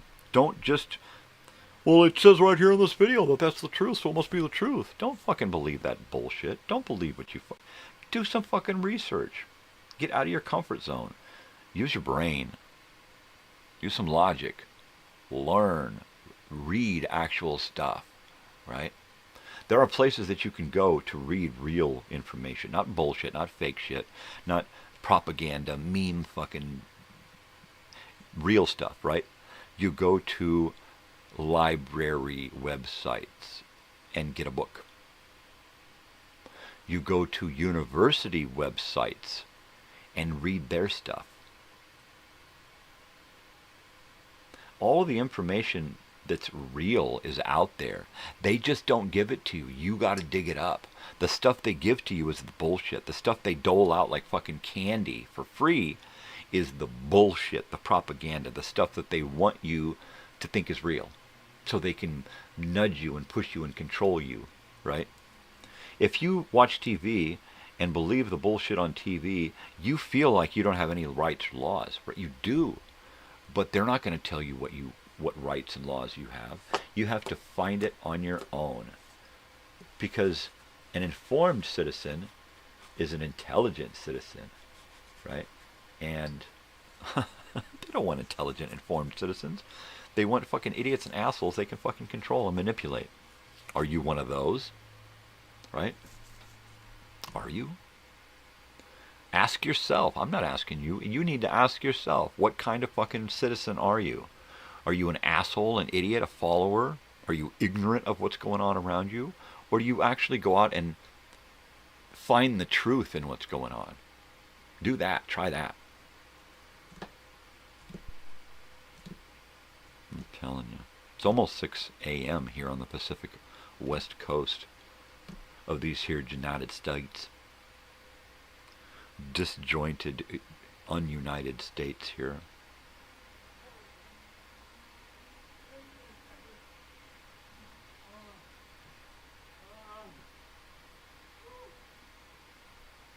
Sounds like somebody was out jogging.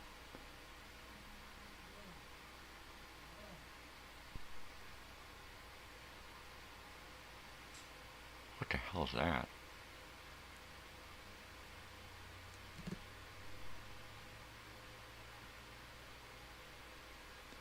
Well, I don't want to stick my head out the window and find out what's going on here, because it could just be some all-night fucking tweaker out there, you know, and I don't want to get involved in that. Yes, we live in downtown Joshua Tree, California, and in San Bernardino County, if you were arrested or if you were tried and convicted at a court here in town, when you get out of prison or jail, they re-release you. They release you out here in this area.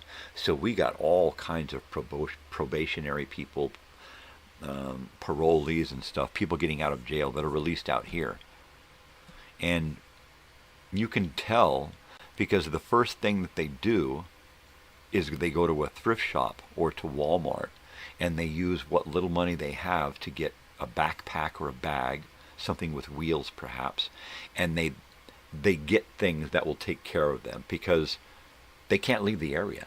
They're stuck out here because they got to see their PO, right? They got to report. They got to do this. There's no place to live out there. You can't find a place to rent. There's no halfway houses. So therefore, you're put out onto the street after jail, and more than likely, you're going to want to go back to jail because there ain't shit out here. There's no way to live out here. There's no money out here. There's no jobs. There's no housing. There's nothing out here. So if you get dropped off back out here, you're fucked. More than likely, you got to get yourself out of this area to another area and try to switch POs. And then you got to find a place somewhere else. There ain't nowhere to go. Nobody wants you. You're a homeless convict. Nobody wants you. So you walk around on the streets until they pick you up again. I was hungry. I had to steal it, right? I was tired and cold. I had to sleep there, you know. I was just on my last fucking will to survive, so I bought a bottle and got drunk and passed out, right? I mean, that's the way it works. When you got nothing, you got nowhere to go. Been there, done that.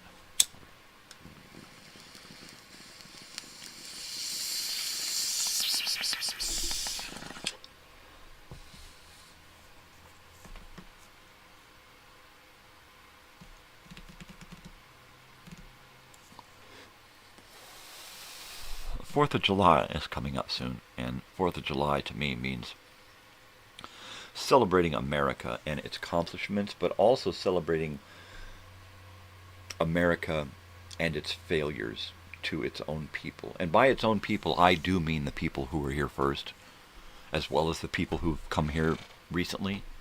Everyone, once you cross into this fucking country, legal or illegal, we're responsible for you, right?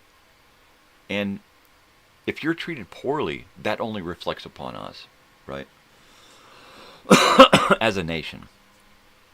So if you're going to be an asshole to someone just because they're new here, or because they came here illegally, or because they're different, well, you're just not my kind of American. And, you know, you can't tell me, well, my granddaddy fought and died for you, and my brother's out there fighting for you. No.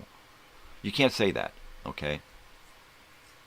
If you're not going to be 100% American, you can't come along claiming to be 100% American, okay? You can be new to this country by a year, 2 years, just finally just got your citizenship, whatever. And they're more American than, you know, Joe Slob here in his 4x4 waving his fucking big, stupid fucking Trump flag, right? Because they want it more than you. You were born into it, right? You're privileged American. These people want to be American so bad, right? And I'll bet you dollars to donuts that the assholes who started the bullshit in L.A. with the riots against ICE were American citizens, hired to do this bullshit. Yeah, I'll bet you. I'm dropping frames again, people. I'm dropping frames. My signal keeps getting low, so I do apologize for that. But it ain't my issue. I mean, I can't control what the fucking Wi-Fi does. All right, 6 a.m. people. Man, it is June 11th. I am going to be working on that 2-hour video time machine today. I've got a lot of stuff put together. So it's just a matter of filling that 2 hours with fun.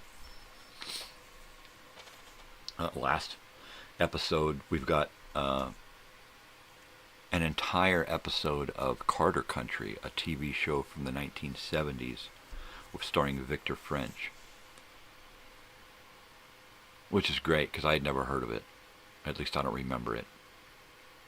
I probably could remember seeing the trailers, the previews, the promos, and possibly some of the show. But it probably ran opposite of something else, like CPO Sharky or something. Or something that my father would have wanted to watch. Or we just didn't have a TV at the time. Right? So it's about time to get some more coffee here. Alright. I'm going to do that. I'm going to get my 6 o'clock cup of coffee. And, yeah. And then we're going to maybe listen to some Captain Midnight. That'll be great. Totally, man.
Yeah, he is.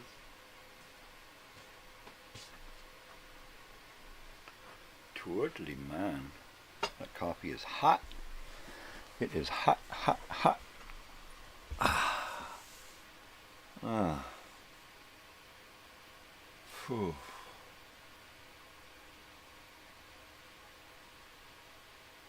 Well, to hell with it. I mean, if Joey comes here from the East Coast, he's probably going to be staying with us until we can figure something out.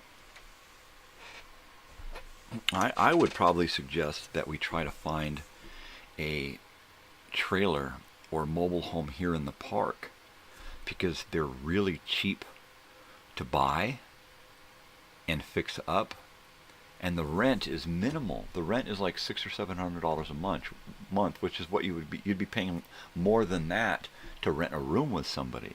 And this way you'd get your own house. Yeah, it would need to be fixed up, but you could stay here while fixing it up, right? And to me, that sounds like a great deal. Not only do we get Joey out here, he can come stay with us, and we can get him a place that's like right here. So we're not just neighbors, but we're like family, right? Because that's what we are.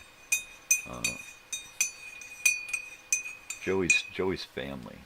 Whatever's going on, Joey's family. I mean, he's a great kid.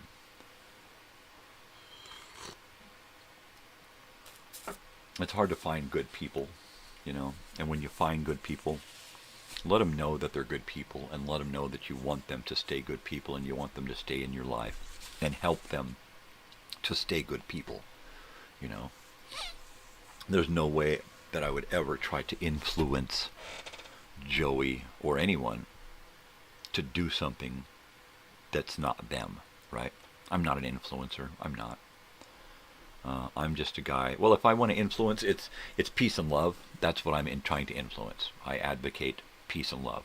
You know, if I could change the world, if I could have one wish, it would be intelligence, so that people could rule this world with peace and love and intelligence. That's it. That's all it takes. So that's, you know, that's all I want to do for others, is to try to help, you know, the best I can in peace and love. That's it. I know, I'm corny. I was raised a hippie in a hippie community. You know, I learned all of the lessons that my parents didn't, that probably everyone else in my family didn't. You know, it took me decades to learn these lessons, but I did. If I can impart them upon you, that's great. If not, oh well, you'll learn. That's what we do. We're humans. We learn. We live, we learn, we laugh, we love, we die. That's it.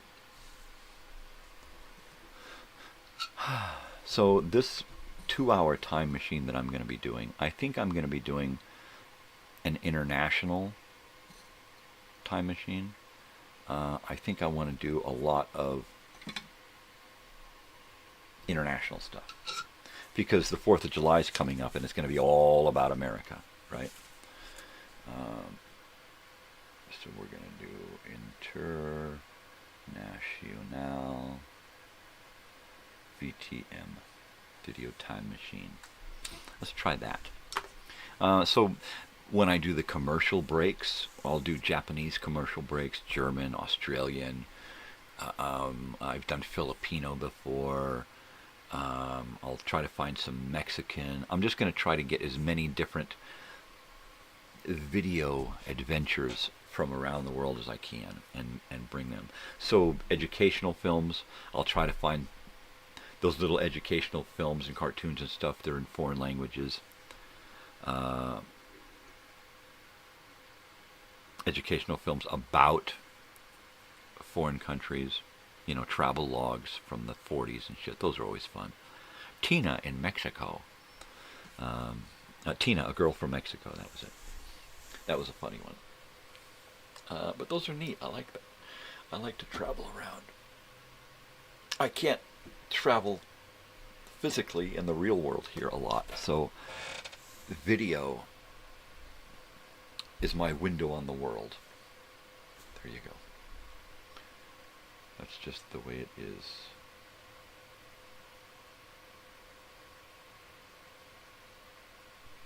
Just flashing back to a TV show, Channel 56 KDOC in Southern California. It was Channel 56. And they had an old-time television program on there. I can't remember what it was called, but he started the program with that phrase, the television is the window on the world. Window. And to me, it's the eyes, the window to the past, the window to the future, window to the present. It's kind of like, you would think that if Nostradamus could actually look into a pool of liquid and see a picture of the future, was he just tuning in to television, video, radio waves that when they go out, radio waves, TV waves, these signals, they go out and into space and they go into the future, right? Because as they travel, time moves forward. So when this radio wave gets to a faraway planet, it's going to be a faraway time, right? But what happens to these waves in the past? Are these waves also transmitted not only outward, but inward, and then into the past where they are received? Was Nostradamus just using a pool of some kind of liquid that was charged and receiving video signals from our time or throughout modern history? Who knows, right? But I'll suspect that something weird was going on back then, and that's why he was able to make so many observations that really rang true in centuries after. I mean, come on, come on.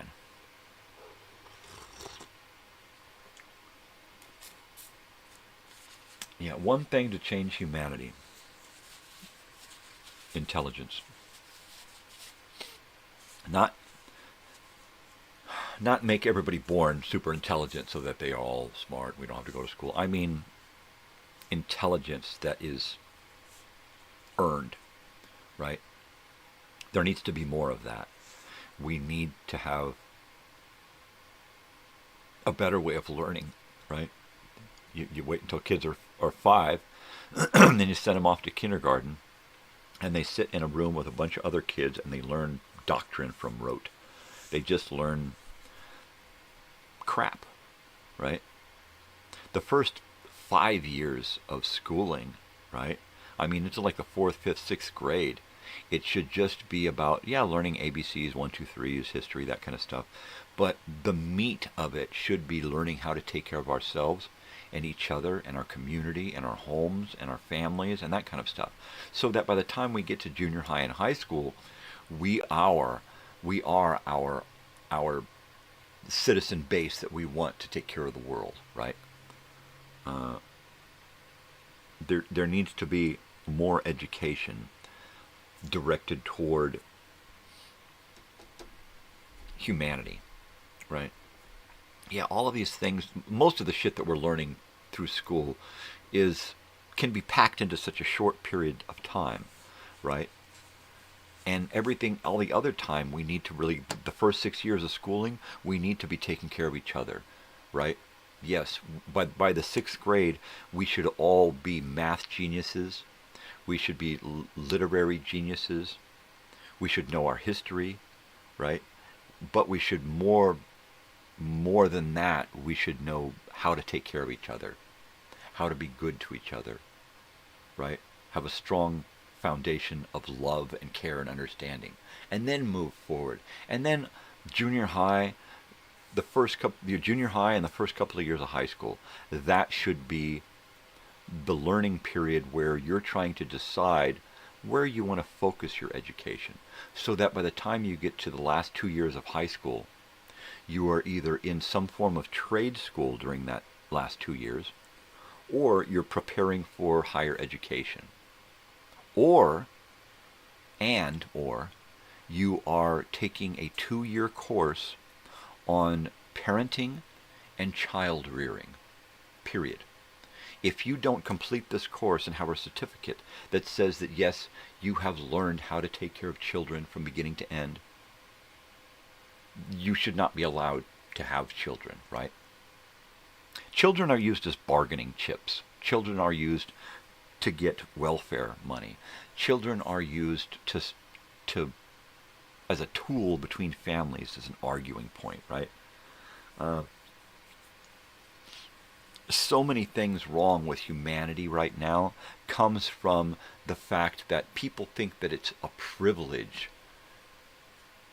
to have children, and they're right? They think that it's their right to have children, and it's not. It shouldn't be a right that you could just pump out babies and do whatever you want with them and create the worst humans possible. It should be a privilege, and you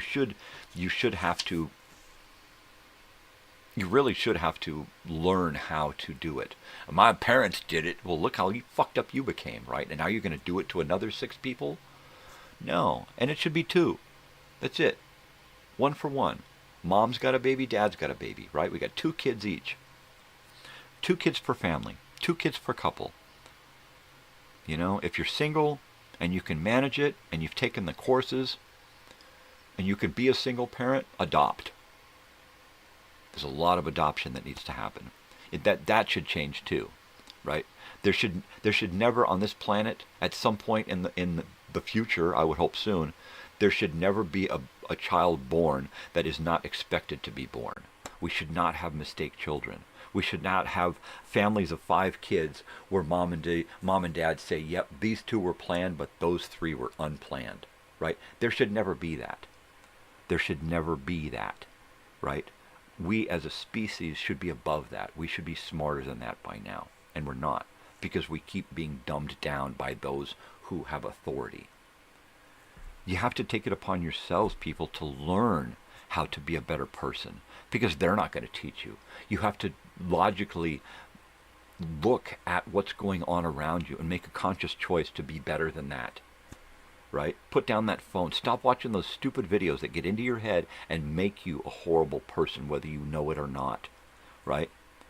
Whether you know it or not, now when something bad happens to somebody, when you're out, you're going to laugh at them because you laugh at the videos. You should feel horrible and you should be trying to help them, but instead you pull out your phone and you're like, well, this is going to be great. Right? How bad is that? Right? That's horrible. I need to change. Everyone needs to change. I'm not saying that I'm perfect. I'm saying this as a we as a collective, you know, and that's what humanity is. We're all of the same origin, right? How can we not be, right? I got 2 eyes, you got 2 eyes, you got 2 eyes. We're all the fucking same. You know, if I can take my blood out of me and put it into you to save your life because we're the same type, we're all the same, right? How do you not get that? How do you not get that we're all brothers and sisters, right? And then what I do to you affects me, and vice versa.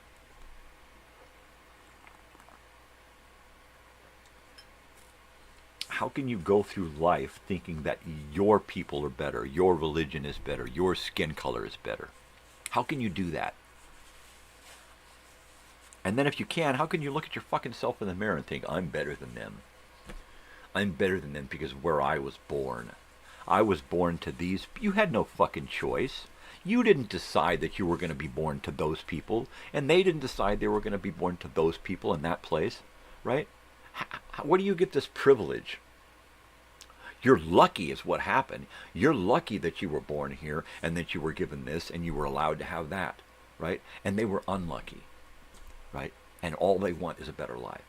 And you can't help them do that.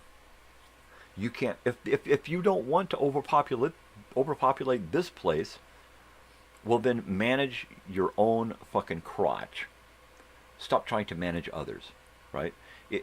And the same thing, if you want a better way of life, then stop leaving the problem and handle it. You've got enough people in your country to join arms and to stand together and say, fuck no. And if you want help, then you call us and we come down and help you deal with your fucking country and your government to make it more acceptable for you to stay there. Right? Because at this point, I'm ready to go there. And go there and know that if I go there, I could actually affect some kind of a change in a small little town, a small little community, right? I got dreams of retiring in my wife's hometown and starting vacation rentals and build her town into a little community of vacation rentals, right? Shops and stores and festivals and parades, and create all of this stuff to not just bring in some capital, but to celebrate their culture and their way of life, right? How awesome would it be to take a plane down to Oaxaca and then take a 3-hour drive down to a little tiny village and then stay in that little tiny village in a little casita and take part in all of the culture, right? And immerse yourself in it. And take little bike rides and car rides out to La Playa and the pyramids and the ancient structures and stuff, right? It's all there, And my dream is to make this really, really righteous bus, right?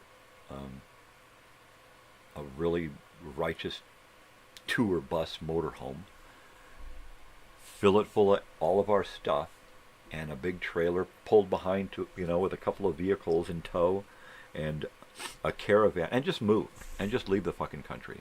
And I'm sure there's a lot of idiots watching this right now or tuning in, and they're going to say, well, you fucking leave the fucking country then. We don't need your fucking ass. No, you need people like me here in this country, but you don't want us because you're all so wrapped up in your own bullshit that you think you got it right. And most of the people here in the country have their heads up their ass, or things would be better, right? It's going to be a lot easier to go somewhere else and affect change where they want a change. This country don't want change. They want to be exactly where they're at, against each other. Because we as a people have failed. We as citizens have failed to regulate our government. It's ours. It belongs to us. It's we the people. It's for the people, by the people, right? And now it is its own entity away from us. The government now is beholden to itself. It doesn't beholden to us anymore. It's beholden to itself. It's there to take care of itself, period. To make itself rich. To make its people better, right? If something were to happen and they were going to round up a bunch of people to put on a rocket ship and shoot to Mars because that's where it's safe, or to scoop a bunch of people up, stuff them underground because something's going to happen and everybody above ground is going to die, you know who's going to go underground, right? You know who's going to be saved is everyone in the government. from the top down to the bottom, right? Because those are the people who are acceptable because they follow the rules. They play the bullshit fucking game. The only way to affect change is to get inside, to be a fifth column. You know what? You get inside there, and it takes you over, and you become what you're trying to fight. So there's no fighting it. It's too big. And if you don't become what you're trying to fight, they will just blackball you the fuck out, and you're done. You're just done. So what do? What the fuck do you do? Listen to asshole and idiots that are telling you, yeah, man, you have to do it this way or no way at all. It's my way or the highway. And the people who wave those flags and banners for assholes and idiots, thinking that they're doing the country justice. We're going to make this country great again. How? How are you going to do that? By creating so much hate and division that it's going to rip itself apart? We're going to have a fucking civil war. If it gets any worse, it's going to be a civil war, and then it's going to be the United States government versus the people of the United States. That's what it's going to be. Whether you want to admit it or not, that's where we're headed. That's fucking bullshit.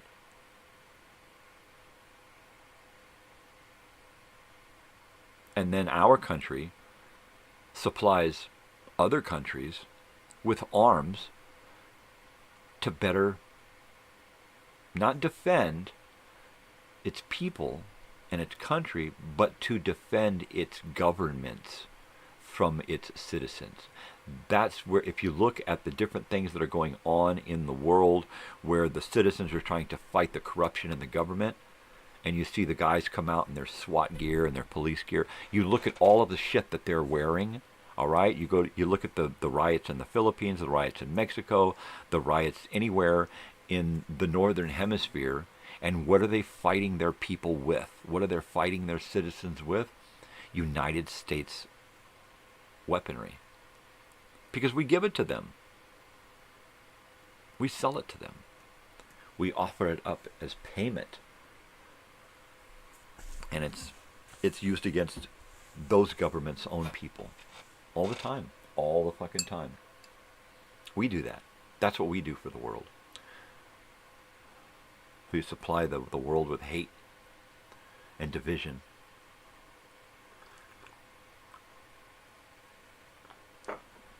And I'm fucking sick of it. I'm so fucking sick of it.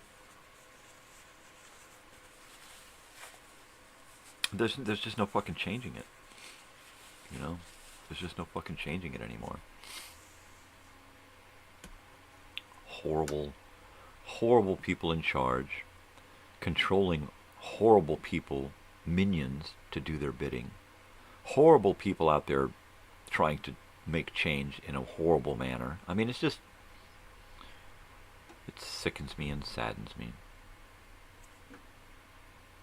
I am sickened and also saddened at the state of affairs in this, really in the country, the world, everything. It's just,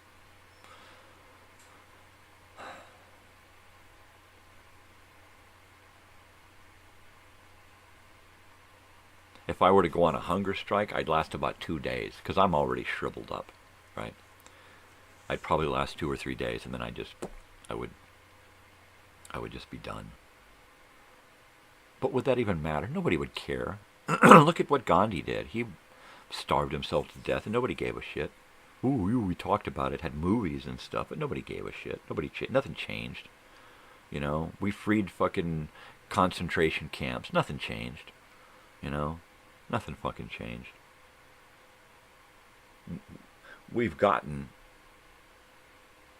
Humanity has gotten to a place to where we can deal with so much, and we just don't. Because we make more money if we don't. It's better for the government if we don't change that. Because if we change that, well then, what do we got to argue about? What do we got to fight about? You know, don't fix anything, because if things are fixed, we're going to go broke. They're not going to need us. if things are all peachy keen, right? That's the way the government thinks. What do we need the government for if we can take care of ourselves? And at this point, we're all connected with these stupid little smartphones, right? So why can't we all make decisions together collectively on this planet and not need governments, really? We would just need a few administrators, right? But we would do everything ourselves. Here's the entire human race has been talking about this proposition to create, let's say, a moon base, right? So the entire world has gotten together and decided, okay, look, this country is better equipped to build this part, this country can do this, we'll gather astronauts from all over the world, how say you, yay, and then we all decide, okay, where's the money coming from? We're all going to give up, a tenth of a % of our earnings to pay for this. The entire world, by then there shouldn't even be an earnings thing. It should just be, look, collectively as the human race, we all take care of each other. Nobody has more than 2 children, so we can all eat. We don't have to buy stuff. It's all right there. This guy goes to work to help this company create this stuff for the whole world, right? Everything that you do is for everyone, yourself and everyone else. So we all benefit. So the monetary thing should just be gone. There should not be any power. There should be no government. It should be collectively our people. Each individual person should be a brain cell. That's it. Once every person on the planet is acting individually and collectively at the same time, we've done it. That's it. We've done it. Every person's brain on this planet should be an individual brain cell in a larger, giant brain. That's what this planet should be, a giant brain, right? Everyone on the planet should be the smartest of the smart. There should be no pain, poverty, illness, depression, I suffer from all of those. There should be no overpopulation, no hunger, no strife, no struggle, right? We should all be collectively working toward the betterment of humanity as a whole, as one people, right?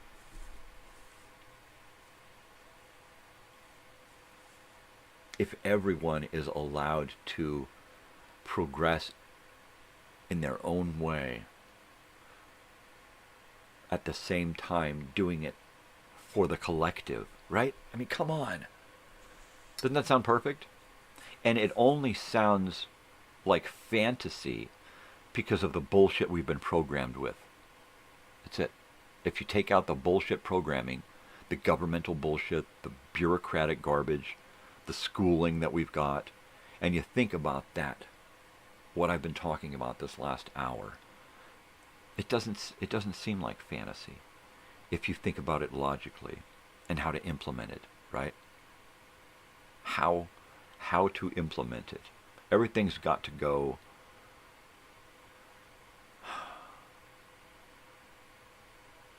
we have to figure out industrial pollution, mining, all right? That's got to stop.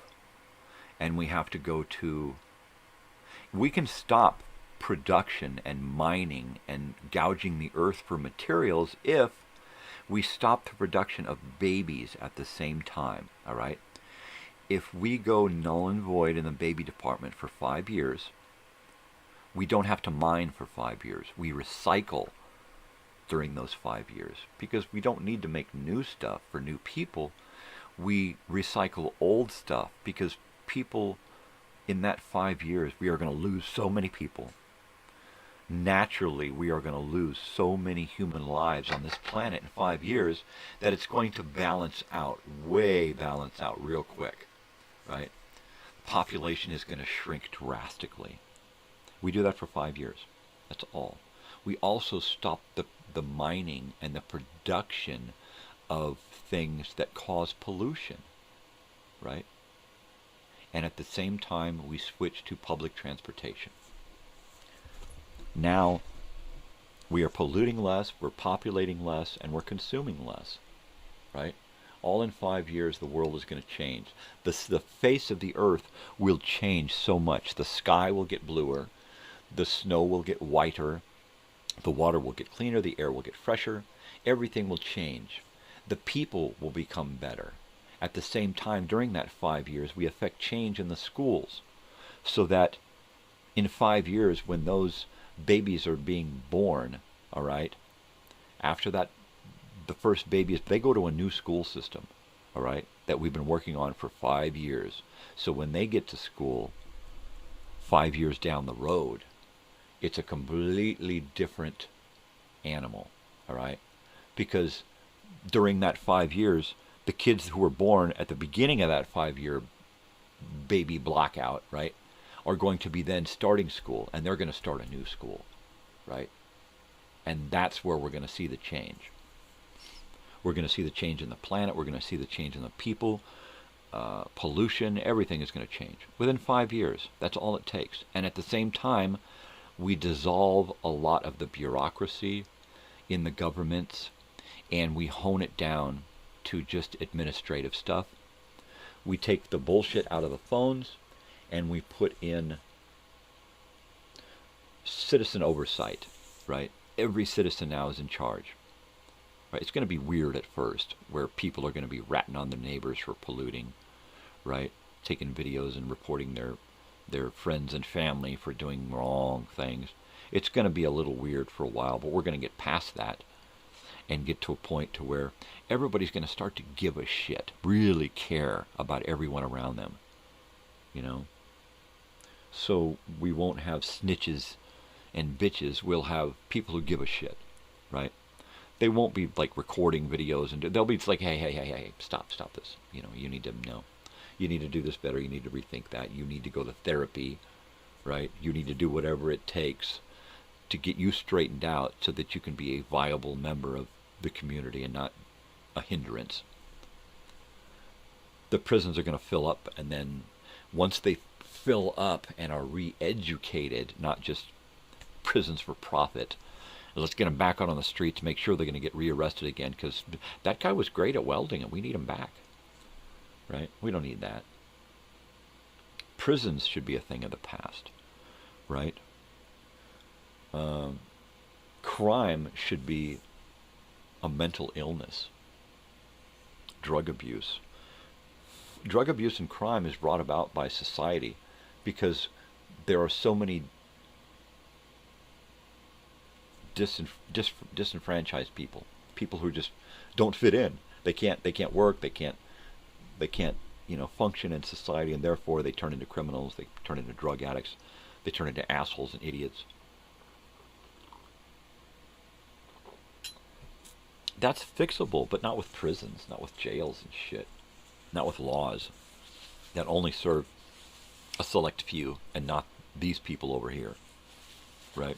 How many laws were set up to protect white people? If you were black, you didn't get the same laws. Remember the phrase, no dogs or Indians allowed? There you go. It all goes to education, people. We're all the same. We all share the same DNA. We all share the same blood. We all share the same world. To those of you who think that you're privileged and only you and a select few deserve certain things, you're the problem, and we need to fix you. You need to go to a mental institution and get fixed. But it's this thing right here, social media, the memes, the videos, all of that crap, that's what's doing it. And that's what's making it happen at such an alarming rate, to such an alarming amount of people. It's turning citizens into idiots. And then we get riots in the streets where our citizens are the bad guys. And that should not be. That should not be.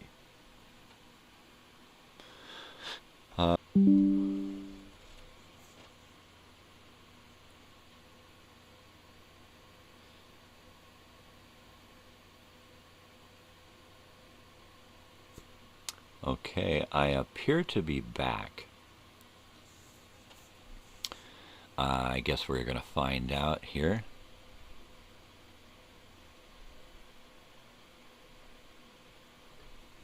Having a few technical difficulties this morning, but I appear to be back. How you doing there, people?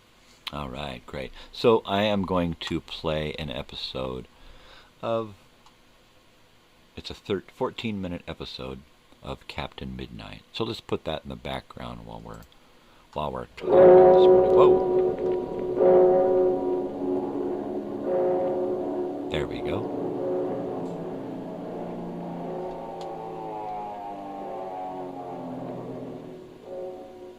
The Scully Oil Company presents Captain Midnight. Totally.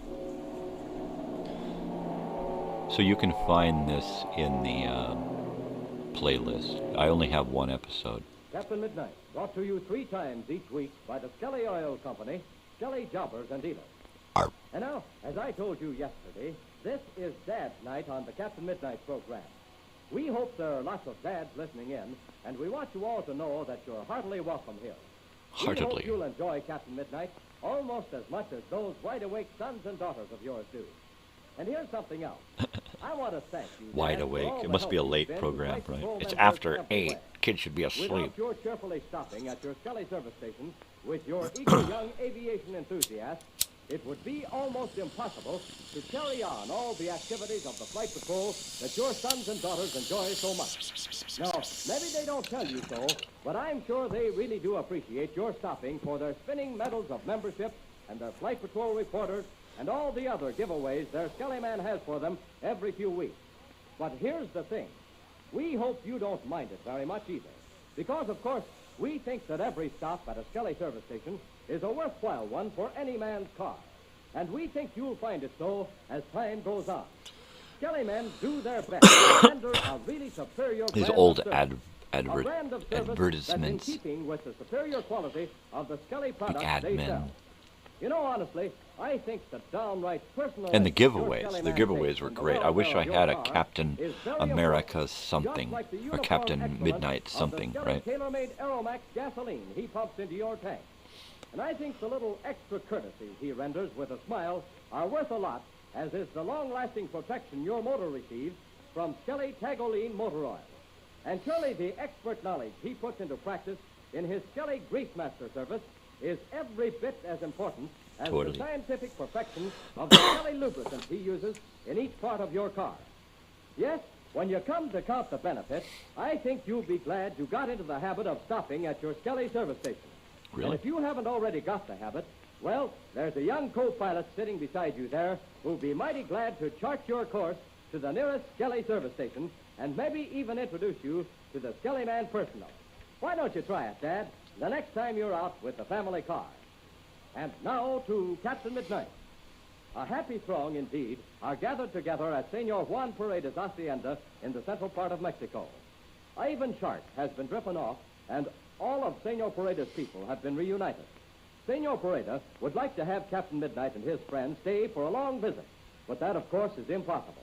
However, Captain Midnight has agreed to stay for the huge fiesta which Senor Paredes has insisted upon giving. It is now the morning after Ivan Shark's escape. Warm sunlight floods the courtyard of the hacienda. Captain Midnight and Chuck are sitting on the low wall of the bubbling fountain in the center of the courtyard. So it was a serial program.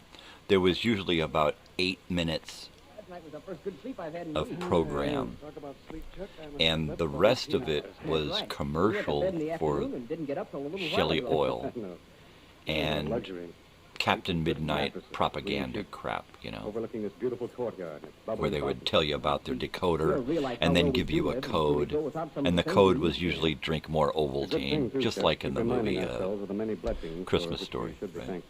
Ma Donovan isn't up yet. She said she was going to sleep for a week. Once again, you can find this episode on my channel and further episodes all over YouTube. Oh, this warm sunshine certainly feels good. Senor Paredes has a marvelous place here. Boy, I'll say. Yeah, I've often wished I could have a place like this, Chuck. But I've been on the go too much. Perhaps sometime I will.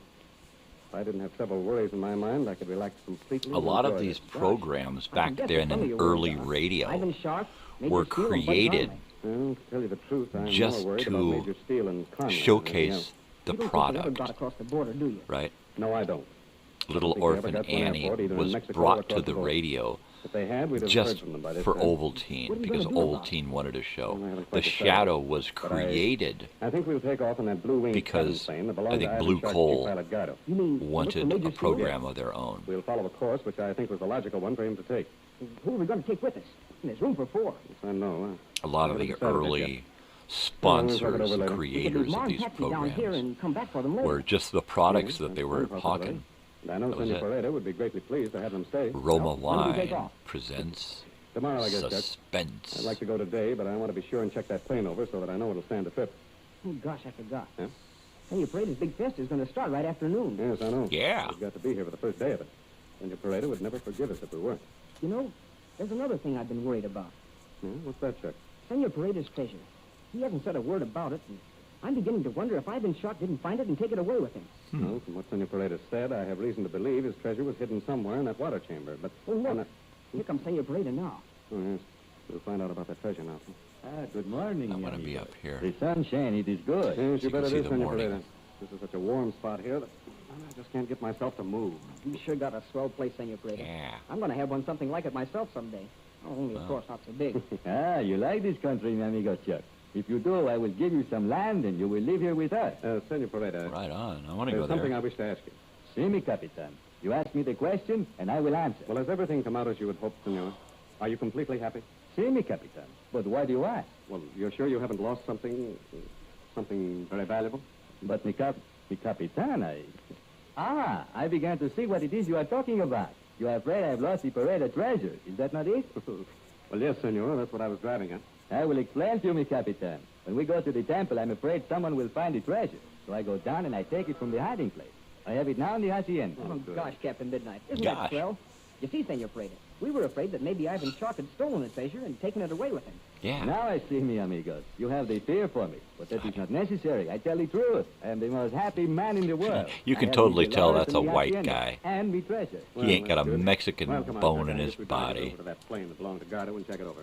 And me Capitan, the airplane. That makes me remember. I have the request to make. It makes me Well, Senor remember, Paredes, what is it? senor. I had a long talk with my nephew, Pablo. Yes? He's very You want to anxious see a learn picture of my fly to become sister? the pilot. He says if you will not stay here to conduct the flying school, then he will go to the Estados Unidos. You mean to a flying school? See, mi amigo. You would like to send Pablo to your country to learn to fly. Well, where do you wish to send him, Well, Senor? That I do not know, mi Capitan. I must ask your advice. Gosh, there are a lot of good flying schools in the United States. Yes, Senor Paredes, Chuck is right. There are a lot of good schools across the border. But if I were to name one, I would pick out the Spartan School in Tulsa, Oklahoma. Ah, the Spartan school. Pablo, he has heard about it. Yes, Senor. There's a factory there, too. I've been flying their planes for years. Perhaps then you will take him there? You will see that he gets the good start? Well, I will if I Yeah. can, Senor. We'll see the how things hell? work out. I'm very grateful, mi Capitan. And now you must take the siesta. You must get the rest because you will wish to enjoy the big I like siesta how in which a is lot of ready for TV and radio, they're always talking about taking care of each other and, Hours pass. you know, helping It each is other. now Like early in evening, and the MASH, great right? courtyard of the They were Parade always House trying to beyond help the out the scene Korean with people. Wasn't like that in Mexican real food life, and Mexican probably. At a table of honor, But there's a several you'd think happy that crowds after in the courtyard. Watching a lot of They shows began like to that it would be, right? That we would get the idea. Mi amigos, it is the day for the parade of fiesta. There's too much You in the must other eat and dance direction, and be merry. pushing us the other way, so we never get there. Fiesta was anything like this? Oh, isn't that swell? Look at the people. The human race doesn't get good enough because we keep being forced in the other direction. Estados Unidos. Totally. Well, Chuck, do you not like to dance? Why, sure he does, Dolores. You ought to see what the high school dancers in black outfits. He can sure swing a mean foot. Oh, sure, mi amigo Chuck is swinging the mean foot, huh? Old time radio for me is like, well, it's like This kind of music, I don't seem to know any kind of the steps that they're doing. it's like an incense here. I'll light an incense. I never saw you so bashful before. What's the matter, Chuck? I got you stopped? What is the matter, Chuck? Are you at And now Come along, let's dance. Oh, okay, I'll try. But I don't know how I'll the get room along. is And you, filled Pablo, you with must show the smoke señorita that Patsy how we is do the Mexican dance. pleasant. Sure. Patsy, let's And go out and sweat our stuff, huh? Nobody has to ask me not twice, only that, I love it. it creates a mood. It's ambiance, right? And that's what old-time radio has always been for me. Whether I was listening to it or not, it was ambiance. It was something in the background during my normal day. I would put it on and listen to it for lunch. I would put it on and do housework. I would put it on and put the TV on with no sound and work on a computer or play a game, right? I've always had to, as an adult, I've always had to keep some kind of stimuli happening around me, right? The TV, the radio, the computer, something going on, right? Mainly because I don't want to get wrapped up in this. I don't want to get wrapped up in what's going on in my head. So I try to stay distracted, right? Distracted enough so that I can then focus on one thing. If I don't distract my brain wants to do too many things and I don't get anything done. If I distract my brain enough with some exterior stimuli that allows me to focus in on one thing. I'll put on the TV, I'll put on the radio or something, I'll get a bunch of shit going on here, and then I'll work on a video time machine. And then I'll turn the stuff down way low. Sometimes I'll just have the TV on, flashing pictures in front of me with the captions on, and watching a show so that I can listen to what it is I'm working on. What do you say, Chuck? Let's take off for a ride. Let's take off for a ride. Let's go hump on the wings. There's a radio set in here. We were working on it this afternoon. Yeah, baby. I couldn't hear anything before, but I'll try again now. Let me have one of the earphones. There you are. Are you tuned on any special wavelength? Yeah, Totally. only used on the spot. Listen, I hear your voice. So tomorrow's going to be more of the same. We are going to hang out here and talk the talk, walk the walk, balk the balk. Whose voice can this be? Don't which balk Chuck it. and Patsy are hearing over the radio? Possibly be that of And we're going to Neil do arts and Field. crafts. What will Captain Midnight's next move Arts be? and Don't crafts. miss the next adventure. There's a few things here I need to deal with, and I'll try to set something up, but more than likely, arts and crafts is going to be me sitting here playing the guitar, because that's an art. Not the way I do it, but music is an art, so it actually works out. So tomorrow's guitar day. We'll possibly do some arts and crafts stuff.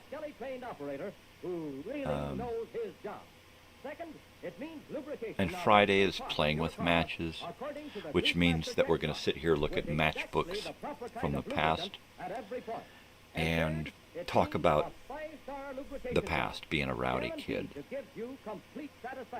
Fridays are usually devoted to just talking about my own past, so we kind of leave that open. Thursdays we want to talk about the past, right? And the first 3 days of the week are, of course, movies, television, and radio, along with how they intertwine with my own past and personal history. And how in the world is shit going on like this today? So I want to try to get it out of my head, right? So that the last 2 days of the week we can just focus on the past, right?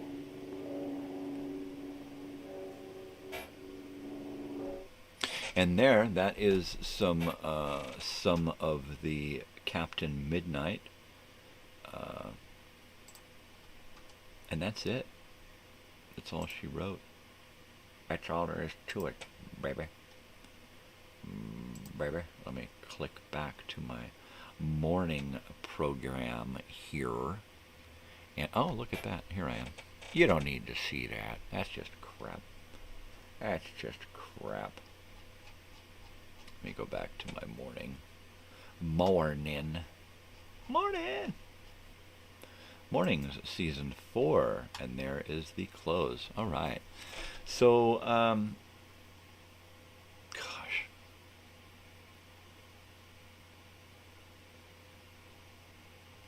It's hard to see what's going on in the world and not want to just cry, right? What a pussy. You know what? I can't help it. I'm an empathic person. I'm a sympathetic person. I see what's going on. I feel for the people who are protesting for the most part. I get it. I understand it. Believe me, I get it. But you can't do it like that. And what I can't understand is how these policies ever came into effect, and how they can get so many assholes together to go out there like they're fighting a war, right? They started this, right? They provoked this.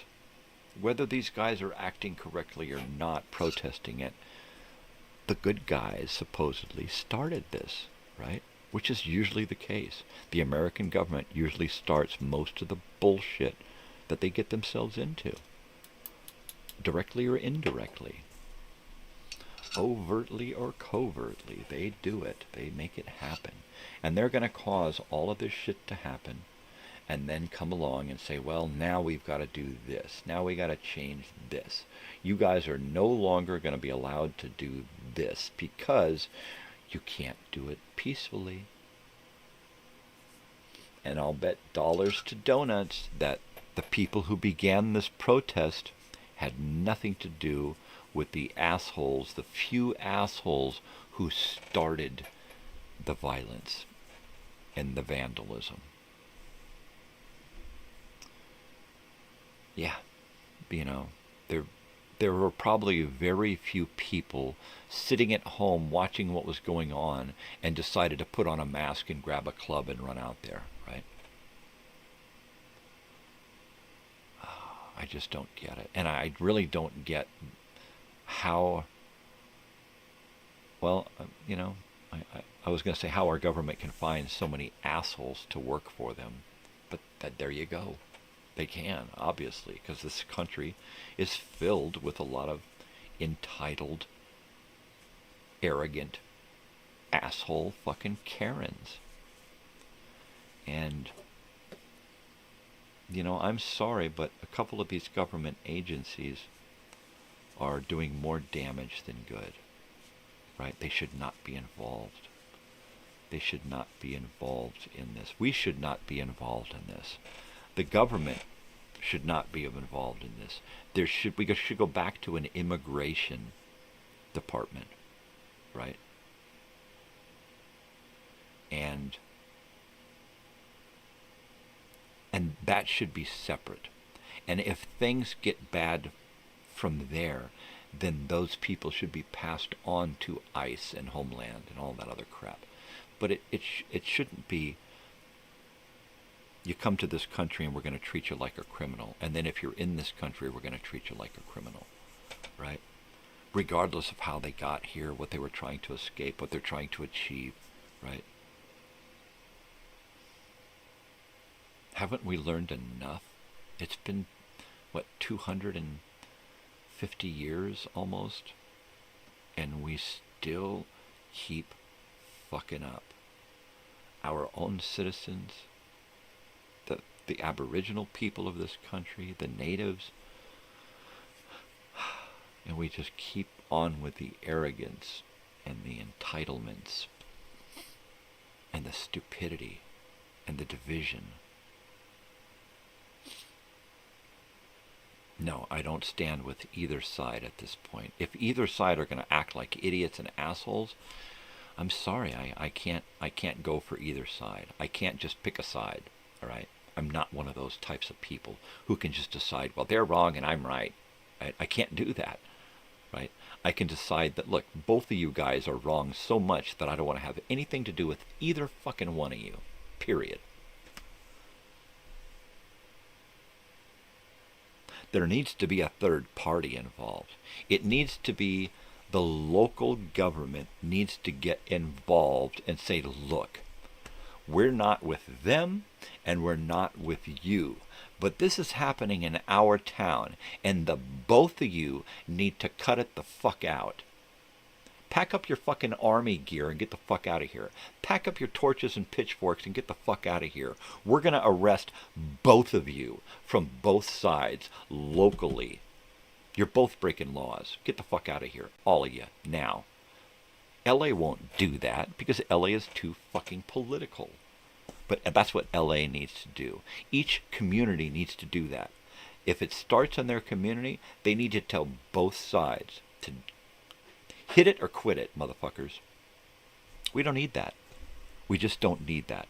So if you're watching this shit on TV and you're thinking about going down there, call your local bureaucratic bullshit and tell them you're sick of it and they need to fix it. They need to get the government out of here because this is local and we don't want you here, and they need to get the protesters out of here and say, you guys are wrong, get the fuck out or we'll arrest you. Our state can do that. We can just say, nah, we're not buying into your federal shit, get the fuck out. We can do that. It's in the fucking Constitution. That's why marijuana is legal here. In the federal government, marijuana is illegal. There's still a war on drugs. In California and other states, most states, marijuana is legal, right? And only until we cross state lines does it become illegal. If we don't want something that the federal government is doing, we can opt out. We are our own state. That's what makes us united, is that we can do our own fucking thing. Vote our own way. Impose our own taxes. Or say nay to the government when they want to do something, right? Stand up, fucking people.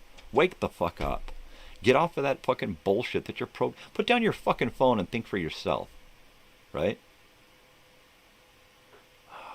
We don't want it here. We don't need it here. Call your local government, your local state and city government, and tell them to fix it.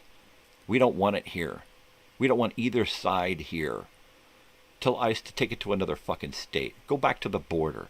But get out of our fucking city, get out of our towns, get out of our state, right? It's bullshit. It's bullshit. You want us to fucking rat on our fucking friends and neighbors, right?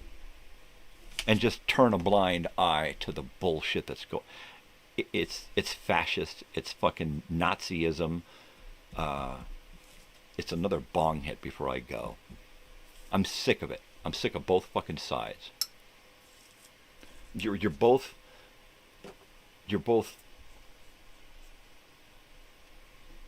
wrong.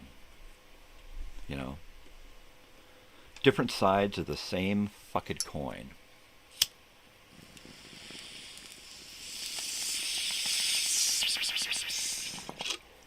You want to protest,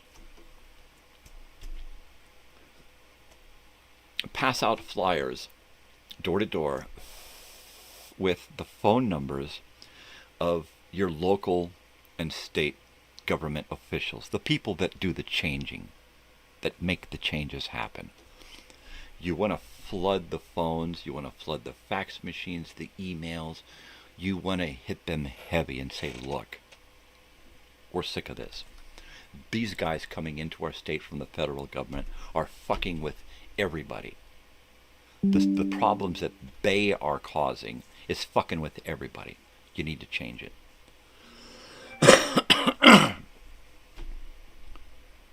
And make them.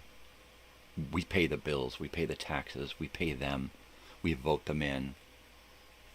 We should make the decisions. And if you want to protest, spread the word that we don't want this shit in our fucking state.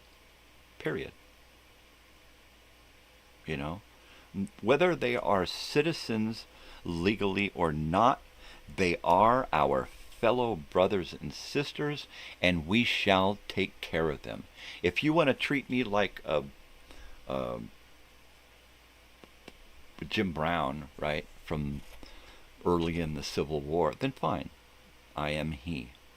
And I will do whatever I have to protect those people, right? And the first thing is to not be fucking stupid. Right? You want to get them out of our state. Do it the right way. Get them the fuck out. We don't need the federal government coming in and policing our state, telling our people whether or not they should be here or not. All right? If they work with us, next to us, for us, if our kids go to school with their kids, they're our fellow citizens, whether they're here legally or not. They deserve everything that we deserve. They deserve our help, our understanding, our caring, our sympathy, our empathy, right? Not our disdain for their problem. We don't understand what they're going through. We have no clue what's going on in their lives, what brought them here, why they're not going back, why they don't want to go back, why they had to cross illegally. We don't know none of that. You know, we know that our kids like their kids. We get together at barbecues and stuff, and then all of a sudden, one of that family gets deported, and all of a sudden, well, then that'll teach them. All of a sudden, they're not our friends anymore. They're not our family. That doesn't happen. So why should it happen out at these protests? Why should it happen in this country at all? If you want to make a change, call those people who can affect change. Right? We see what's going on. The next time you get to vote, vote the right way. Right? So many people voted because they wanted a better America. And what happens? They got fucked over. How many people have gotten fucked over by the current administration because they thought they were trying to do a good thing, right? There you go. Taxes get raised, prices are up, you know, you got to jump through more fucking hoops. You can't get stuff from your previous vendors to run your company, and you're just fucked. But you voted that way.